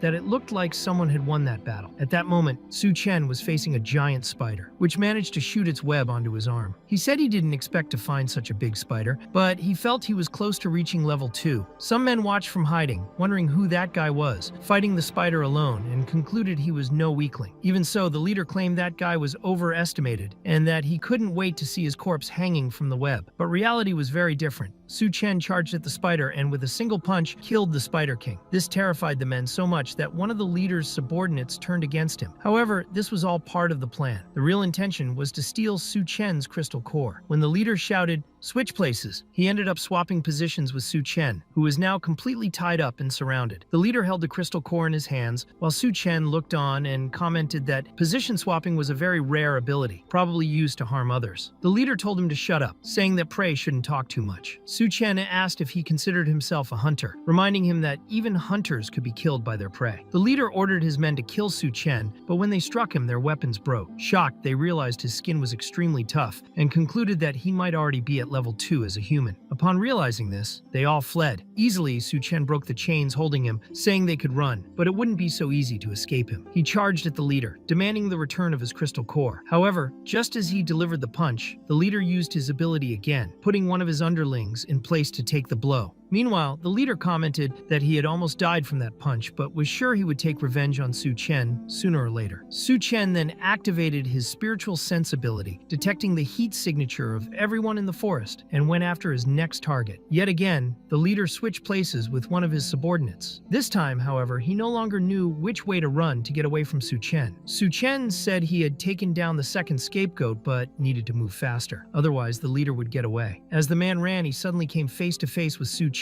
Surprised, the leader asked how the hell he had found him. Su Chen replied that he wouldn't believe it even if he told him, because in truth, it had been the leader himself who found him. Before the man could say anything, Su Chen disintegrated half of his body. At that moment, the scene shifted to the Lady of Poison, who was hosting a beauty contest. When Duan Ya and Yun Yun went to see who the contestants were, they were shocked, as it looked more like a horror show. The Lady of Poison remarked that, with such abominations, the two of them would surely win. Duan Ya, however, said that it was better to stay very cautious either way. Suddenly, a woman approached, asking what was going on and who dared cause trouble in that place. Yun Yun quickly recognized her, saying she was the famous star Lin Meyer. Lin Meyer stated that in that competition, no one was qualified to be her opponent. Duan Ya mocked her, asking if she wasn't the great star who had slept with the director. Offended, Lin Meyer charged at Duan Ya, and it became clear the two knew each other. They started a battle of kicks, and the fight seemed evenly matched. Lin Meyer said she didn't expect Duan Ya to still be alive, and Duan Ya apologized for disappointing her. Yun Yun and the Lady of Poison asked if they knew each other and weren't best friends, but Duan Ya shot back, asking if they had ever seen a best friend put hair removal cream in your shampoo, laxatives in your water, or shove dead rats in your locker. Lin Meyer replied that Duan Ya had always wanted to steal her spotlight, knowing her dream was to be an actress, and that she had even tried to take the lead role from her. Duan Ya explained that she had only accompanied her to the audition, never wanted to be an actress, and wasn't the one who convinced the director in bed later on. Thus, the two began an even fiercer fight. Yun Yun commented that it was the first time she had seen Duan Ya like that. Lin Meyer declared that now they would compete to see who was the most beautiful woman in the apocalypse, and Duan Ya said she was looking forward to it. And honestly, it wouldn't be surprising if she ended up as the protagonist's next wife. The scene shifted again, as it was announced that the beauty contest was about to begin. Many frail men celebrated, excited by the sight of beautiful women. Duan Ya realized that this was the way to meet the lord of the city and understood why the other woman was so determined to win. A man commented that if they won, the city lord might help them find the craftsman, which would make things much easier. Duan Ya said that, for that reason, they couldn't let that woman win the championship. Yun Yun said she needed Su Chen's help to detoxify herself because the feeling was horrible. Meanwhile, Lin Meyer was plotting with other women to make sure Duan Ya and Yun Yun wouldn't get out of there, promising rewards to anyone who helped. Then the contest judges were introduced. Among them was one of the men who had been under Duan Ya's spell, who remarked that he didn't understand why his backside hurt so much. Well, we know exactly what happened, and he wasn't the only one. The eye patch man was in the same situation. He said that if it weren't for Yin Xiao waking them up, they would have missed the competition. Yin Xiao replied that when he woke the two up, they were in a deplorable state. He seemed to have discovered an incredible secret, and said those two wouldn't kill him just to keep the secret hidden. Meanwhile, the host announced that whoever won the championship would have the chance to enter the upper ranks of the new world. As soon as Duanya and Yun Yun tried to present themselves in the competition, other armed women tried to attack them. However, the two were ready for it. Yun Yun grew in size and crushed them like ants. At the same time, Lin Meyer gave her presentation and received a score of 9 from all the judges. She wondered if Duanya really thought she would let her go up there so easily. But the host announced that the next contestant was coming. When Lin Meyer looked back, she was shocked. Duanya was dressed as an angel, more beautiful than ever, to the point that she couldn't believe her eyes. Suddenly, blood and bodies began to rain down beside Lin Meyer. She realized they were her own henchwomen and wondered what the hell had happened. The judges, unfazed, simply remarked that some girls had died and began wondering who might be the champion. Yun Yun, meanwhile, wondered if that entrance would be enough. The Lady of Poison commented that Duanya had been a little too ruthless, and the judges ended up giving her the same score as Lin Meyer, 9. Upon seeing this, Lin Meyer stripped in front of everyone, driving the men completely wild. With that,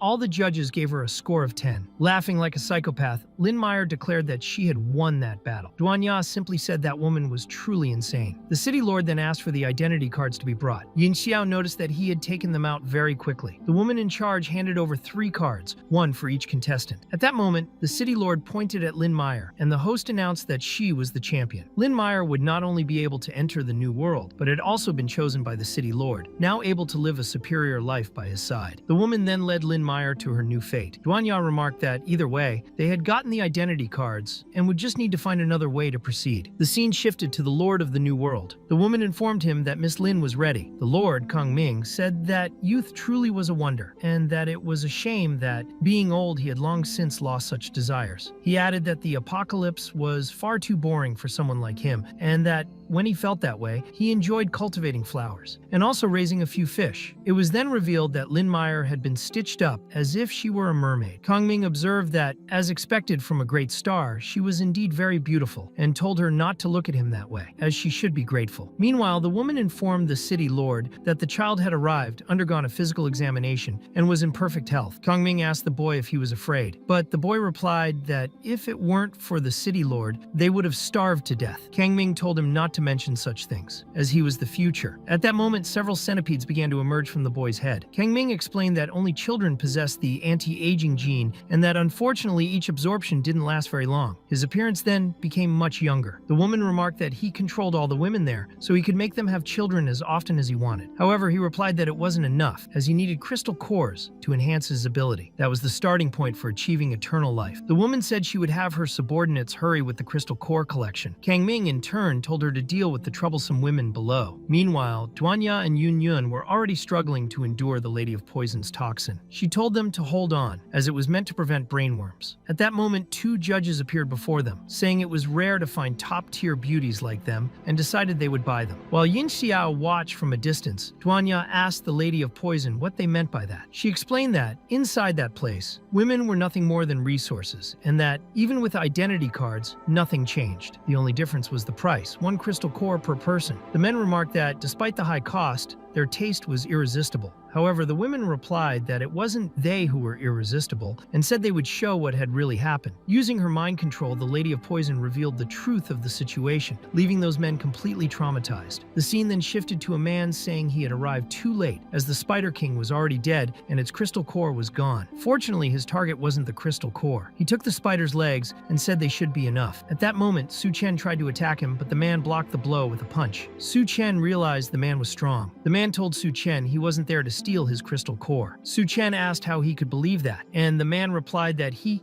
knew Su Chen was very strong, but if he used his full power, he might not come out on top. He added that his goal was only the spider's legs, and asked if they could consider themselves friends, introducing himself as Wang Song. Su Chen thought that man was the expert from his previous life, the famous Black Blade, and wondered how he had ended up there, and whether he was looking for a craftsman. Then Su Chen said that, in that case, he would accept him as a friend. Wanson asked if he was also there to join the New World, and wanted to know his name. Su Chen introduced himself and explained that he was there because he had heard the New World was very good. He then asked why Wanson needed the spider legs. Wanson replied that it was something a friend had asked him to find, but but that he still had important matters to deal with, so he would leave first. Before departing, he offered some advice. He told Su Chen to never touch any New World identity card. Su Chen wanted to know why, but Wanson simply repeated to never touch them. Su Chen then thought there must be some hidden secret in those identity cards, but that he first needed to follow that man to find the craftsman. The scene shifted again, showing some men surrounding Ansong and demanding that he hand over the spiders. However, one of them remarked that he was only carrying the spider's legs. In a matter of seconds, Wang Song defeated everyone in front of him. Su Chen thought this was expected, as the expert from his previous life was already at level 3, and he himself was approximately at the same level. After absorbing that crystal core, Wang Song would certainly be able to reach level 3, but the problem would be the side effects. Switching scenes, Su Chen presented his identity card to the gate guards. One of them remarked it was the first time he had seen someone placing the card into that kind of box and said he was a very strange person. Soon after, Su Chen threw in the bodies of the spiders he had captured, which shocked the men with his speed. One of them mentioned that the captain had left an identity card before leaving and congratulated Su Chen for becoming the newest member of the New World. Su Chen began to wonder if there was something strange about that card, since Wanson had warned him not to touch it. At that moment, he noticed black smoke coming out of the card, and the girl in his mind appeared again. She explained that suddenly a bunch of brainworms had tried to enter his head, but luckily she had been quick enough to kill them all. Su Chen remarked that the card was emitting black smoke, and the girl said that was the transmission medium for the brainworms. That meant Duanya and the others would be in danger if they had received the same thing. At that moment, Kang Ming noticed something and said that someone was infiltrating the city center, concluding that the 3 women must be accomplices. Meanwhile, Yun Yun could no longer hold on because of the poison. The judges, still completely traumatized, said they would not be fooled by those false memories. Duanya replied that it was up to them to find out if it was real or not. But soon after, the 2 men moved to attack them. The women dodged, and the men's strike ended up destroying the entire building. The name of that technique was Iron Head. The one-eyed man explained that their skulls had become like that after the apocalypse, and that, before, everyone used to mock them. Now, however, their blows were so powerful that no one could withstand them. Then they charged at the girls again, and when the women tried to flee, something held them back. Duanya realized it was Inksal doing it. When one of them tried to hit Duanya, Yun Yun, already in giant form, grabbed the attackers, impressing Inksal. Duanya said she was already controlling some people hidden in the audience, so it was easy to capture that invisible person. While Yun Yun held one of the men, the one-eyed man tried to attack her, but she put his own friend in front of him, causing him to kill him. She then declared that the next one would be Yin Xiao. However, suddenly Yun Yun returned to her normal size and said her ability had been suppressed again. At that moment, the 2 began being attacked by something invisible, and Duanya quickly killed the people she was controlling, which greatly surprised Yin Xiao. Meanwhile, the Lady of Poison and Yun Yun were completely tied up. He asked if Duanya was planning to use those wings as weapons, and she replied that they would be enough to finish him off. He then began smiling like a psychopath, saying this was going to get very interesting. At the same time, Su Chen and the spirit girl were in the city center, continuing to follow Wang Song to find the craftsman. At that moment, Wang Song told Fu Susu that he had arrived and brought what she had asked for. Fu Susu said that with the legs of the Spider King, she could save her grandfather. Wang Song stated that once they rescued Master Fu,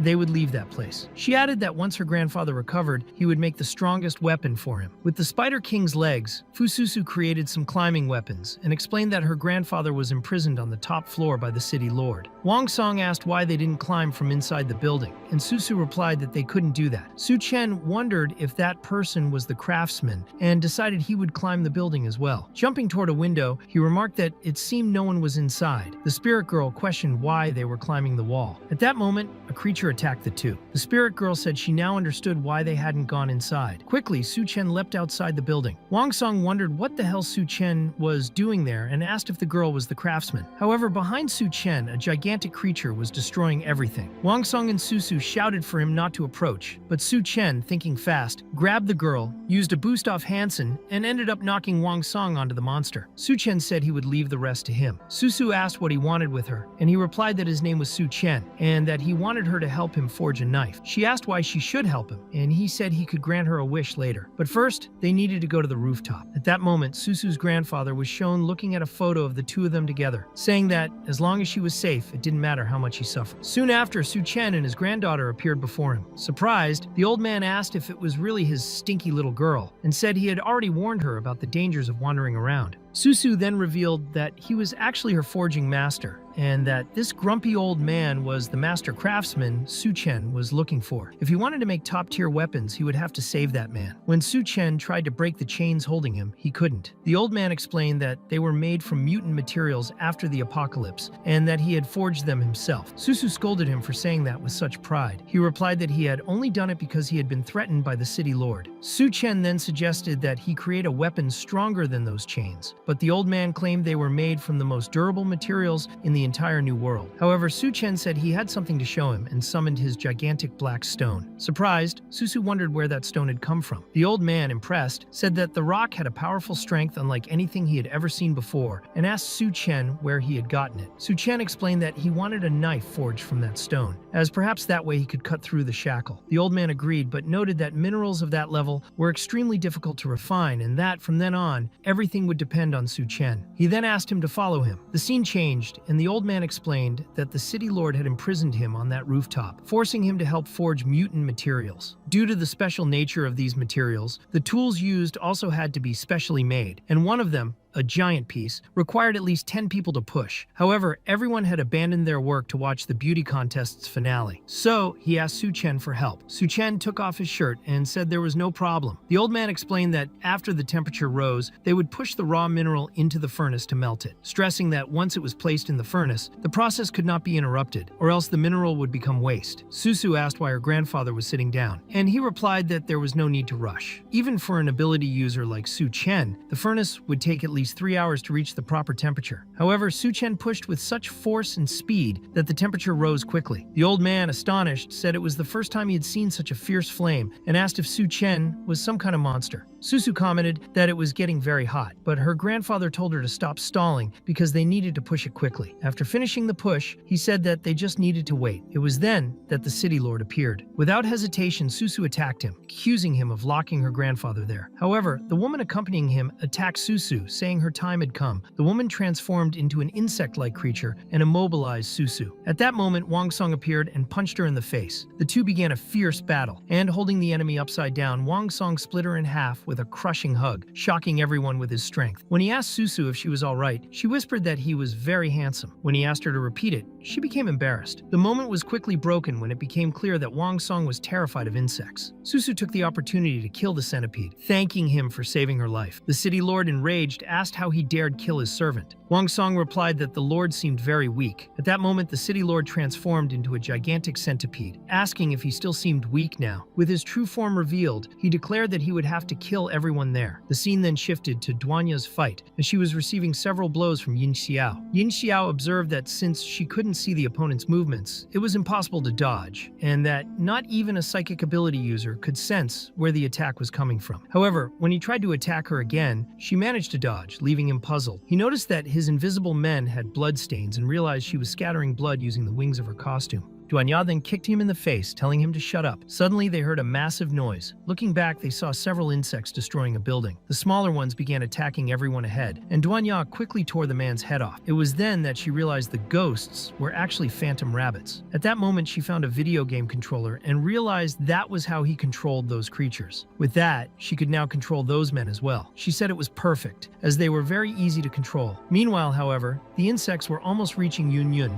and the Lady of Poison. Quickly, Duanya ordered the rabbit to protect the two of them, and to save them, they created a barrier between them. Yun Yun warned that they could not stay there for long and needed to find a way out. At that moment, the insects began to break through the barrier. The Lady of Poison declared that she would try to use her poisonous gas to drive them away, and realized that the insects were indeed afraid of it. On the other hand, the girls themselves were also unable to withstand the poison. Then, a tower of insects appeared before them. Yun Yun warned that Swarm was extremely dangerous. The insects gathered together, forming a gigantic creature. The Lady of Poison told the two to calm down, but they replied they couldn't. Just as the giant insect was about to crush them, the scene shifted. Anon appeared and said it was nothing more than a turtle shell, declaring that he would slice that bastard in half. When the city lord tried to attack him, he managed to dodge, and with his sword delivered several slashes at the enemy. However, they had no effect, and Anon ended up taking a direct hit. Susu ran to him, asking if he was all right, but the city lord tried to attack her. At that moment, Wang Sung stepped in front and took all the blows, protecting her. Falling into Susu's arms, he said that monster was very hard to deal with and asked her to take her grandfather away as quickly as possible. Kamim, however, said there was no way they would leave. Just when they were cornered, Su Chen appeared to save them and said they first needed to help the old man, leaving the giant insect to him because he could handle it. Then, Su Chen was seen talking to the old man, asking if it wasn't enough already. The old man replied that the black stone still wasn't melting, which shouldn't be happening since the heat was sufficient. Su Chen asked if there was something wrong with the stone. The old man explained that the black stone was simply too perfect and that there was only one method to melt it, but this method came at a price. Su Chen wanted to know what that condition was, saying he would do whatever he could. The old man asked him to take his granddaughter to the City of Freedom. Su Chen was surprised to hear the name, as this city was established by the officials of legend and was known as humanity's last utopia. In his previous life, he had only heard rumors of the place. He then asked if this city truly existed and if the old man knew where it was. The old man asked if Su Chen had heard of the City of Freedom. Since he had, he could leave the black stone with him and asked Susu to help him with this mission. Su Chen thought it would be worth checking if the place really existed, but in any case, he first needed that dagger. They could talk about it later. For now, he would deal with the giant insect. When Su Chen punched the insect, he noticed that its armor had been forged by the old man, and that even at full strength, the attack caused no damage at all. The creature tried to devour him, and Susu said they needed to get her grandfather out of there as quickly as possible. Suddenly, the grandfather began screaming loudly. When they ran to see what had happened, they found him missing a leg. Filled with hatred, Susu began crying and accused Su Chen, saying she would kill him. The grandfather told her to stop immediately, reminding her that she should know that top-quality materials were not cold, lifeless objects, but beings filled with spirit. He explained that their true power could only be unleashed with the flesh and blood of the master forger. Susu asked what would happen with his leg, but the old man replied it was just a leg and there was no reason to be sad about it. And as the master forger now had the chance to create a weapon of this level, this was undoubtedly the greatest achievement of his life. Wang Song began bandaging him, saying the old man couldn't die yet, as he still owed him a weapon as well. But the old man responded that this place would not last much longer. At that moment, the scene shifted to Gold, who was walking alongside several mermaid women, one of them with insects coming out of her mouth and ear. Back to Wang Song, he commented to the old man that the black stone was beginning to change. The old man confirmed, saying that the sacrifice method for the dagger had indeed been very effective, and that they could already begin the next stage. However, Wang Sung asked if it was possible to forge a dagger from such a large piece. The old man explained that once refined, it would be enough for only one dagger. Wang Song said it was a pity, as that stone gave him a very familiar feeling. Meanwhile, Sushin was still fighting the giant insect. Kamim commented that Sushin was very strong, but that he had seen even stronger men. He explained that the armor had originally been prepared for one of those men, and that now he would use it against Su Chen to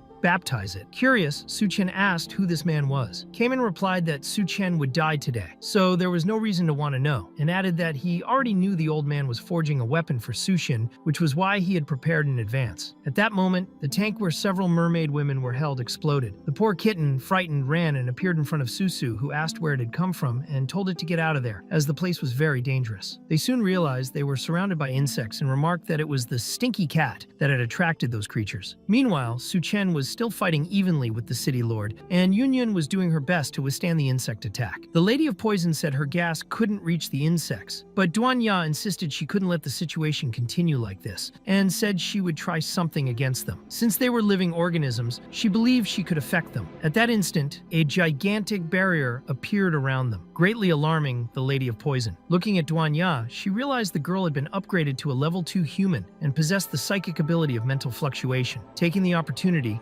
Yun kicked the giant insect in the head. However, some insects ended up grabbing her arm. The Lady of Poison said she would try to help, but when they looked up, they saw that Su Chen was fighting a gigantic creature and wasn't faring well. While they were distracted, the insects restrained Yun, and came and rushed toward her to attack. At the last second, Su Chen managed to stop the monster, and Yun shouted for everyone to hold on because she was going to counterattack. She broke free from the insects and delivered a powerful kick to them. When Su Chen emerged from the wreckage, he remarked, "Just as expected for my women," though he admitted he was feeling a bit dizzy. As he ran his hand over his head, he realized he was bleeding. Kang Ming said he would grant Su Chen's wish, since he was going to die anyway. At that moment, Yun Yun began to wonder if those insects were merging together, as they seemed to be growing bigger and stronger. Su Chen realized that was not a good sign, and remarked that he hoped Old Fu and the others were doing well. Meanwhile, Hansen was fighting the insects, declaring himself an heir to traditional martial arts. Since the apocalypse, he had combined those arts with his abilities, creating a unique power. His technique was energy breaking, but even so, his strikes had no effect on the insects. Susu said she needed to help her grandfather first, but he replied that he wasn't useless enough to need a stinky girl to protect him, and that it was about time he made his move. Suddenly, the old man's body swelled with muscle, resembling Master Roshi from Dragon Ball. He commented that it had been a long time since he had used his full strength, and declared that they would now see what kind of weapon he could forge. With the very first hammer strike, a powerful gust of wind swept through everyone nearby. From afar, Kang Ming wondered what kind of fluctuation that was and how Old Fu could still be alive. He decided that, in that case, he would personally kill him. However, he was intercepted by Yun Yun, who held him back. When Kang Ming tried to attack her, Duanya created a barrier around her body, but she ended up being captured by him, who said he would devour her. Quickly, Su Chen told her not to be afraid and saved her, delivering several punches to Kang Ming's head. He then carried Duanya in his arms and asked if she was all right, but in that instant, both were swallowed by the monster's tail, which also had a mouth. Kang Ming commented that now they were being digested, and that all that was left was to kill that useless old man. At that moment, the one who appeared to help Yun Yun was none other than Gold. With a dagger clamped in his mouth, he managed to force the monster's mouth open and free the two. Gold handed the dagger to Su Chen, who asked if it had been forged by the old man. Duanya observed that the dagger seemed very special. Su Chen said it was perfect, and that he would test it against the giant insect. With Gold's speed assisting him, he managed to cleave the insect in half with a single strike, even impressing Susu. However, the fight was not over yet. Kang Ming transformed into an insect, saying that the nest he had worked on for so long had been destroyed, but that he had a contingency plan to seek refuge with the Corpse Queen and return for revenge. Before he could flee, Yun Yun slapped him as if he were just a common fly. Returning to her normal size, she nearly fainted. Duanya asked why she had grown so large and if she had already forgotten that her body couldn't handle it. Yun Yun replied that she couldn't just stand by and watch that stinking insect escape. Meanwhile, Su Chen told Gold not to eat that thing because it was disgusting, saying it would be better to have canned cat food later. On the other side, Wang Song was clearing the way and removing debris. At that moment, snow began to fall. Duanya commented that winter shouldn't be arriving so soon, but that since the apocalypse, the climate had been completely chaotic, so snow had probably become normal. Then, Simon told everyone to look at the dark clouds in the sky, saying he had never seen clouds so thick and black that they completely blocked out the sun. Su Chen, however, stated that those weren't dark clouds, but volcanic ash. He explained that volcanoes had already begun erupting before the apocalypse, and that with all those continuous eruptions, it was only a matter of time before ash covered the entire Earth. Surprised, Duanya asked if volcanic ash mixed with snow would disappear after the snowfall ended. Su Chen replied no, because immediately afterward, the winter apocalypse would begin, a wave of cold that would freeze the entire planet. At that moment, Kang Ming's skeleton began glowing red, and he returned saying they couldn't kill him since he could summon swarms of insects and be reborn infinitely. Wang Song told Su Chen they should attack together, but Su Chen refused, activating his spatial ability alone. Kang Ming felt the space around him warping and began screaming in pain until he completely vanished. Su Chen remarked that, as expected, after having spent so much energy earlier, Kang Ming's body was weakened enough to be directly absorbed into his space. Still, he said he didn't want to keep that guy in there, while the others wondered what the hell had just happened. Then, Su Chen told Old Fu that the snow was getting heavier and heavier, so they would have to postpone the trip to the City of Freedom. The old man replied that it no longer mattered, as they currently had neither winter clothes nor enough food, and with everyone injured, they wouldn't last long. Determined, Susu said he would not die there. Suddenly, Su Chen pulled out a fur coat and handed it over to keep them warm, surprising everyone, who asked where he had gotten it from. He also handed out food, a tent, and medicine. Susu, intrigued, wondered if he had an infinite pocket. Su Chen added that they needed to find a place to rest. Once inside the truck, Duanya remarked that Yun Yun had grown so big that cracks had appeared on her body, fearing it might be something serious this time. Su Chen explained that the crystal core had belonged to the Spider King, and that he hadn't consumed it himself for fear of the side effects. Duanya asked if he intended to give the core to Yun Yun, but he replied that they would soon face the Corpse Queen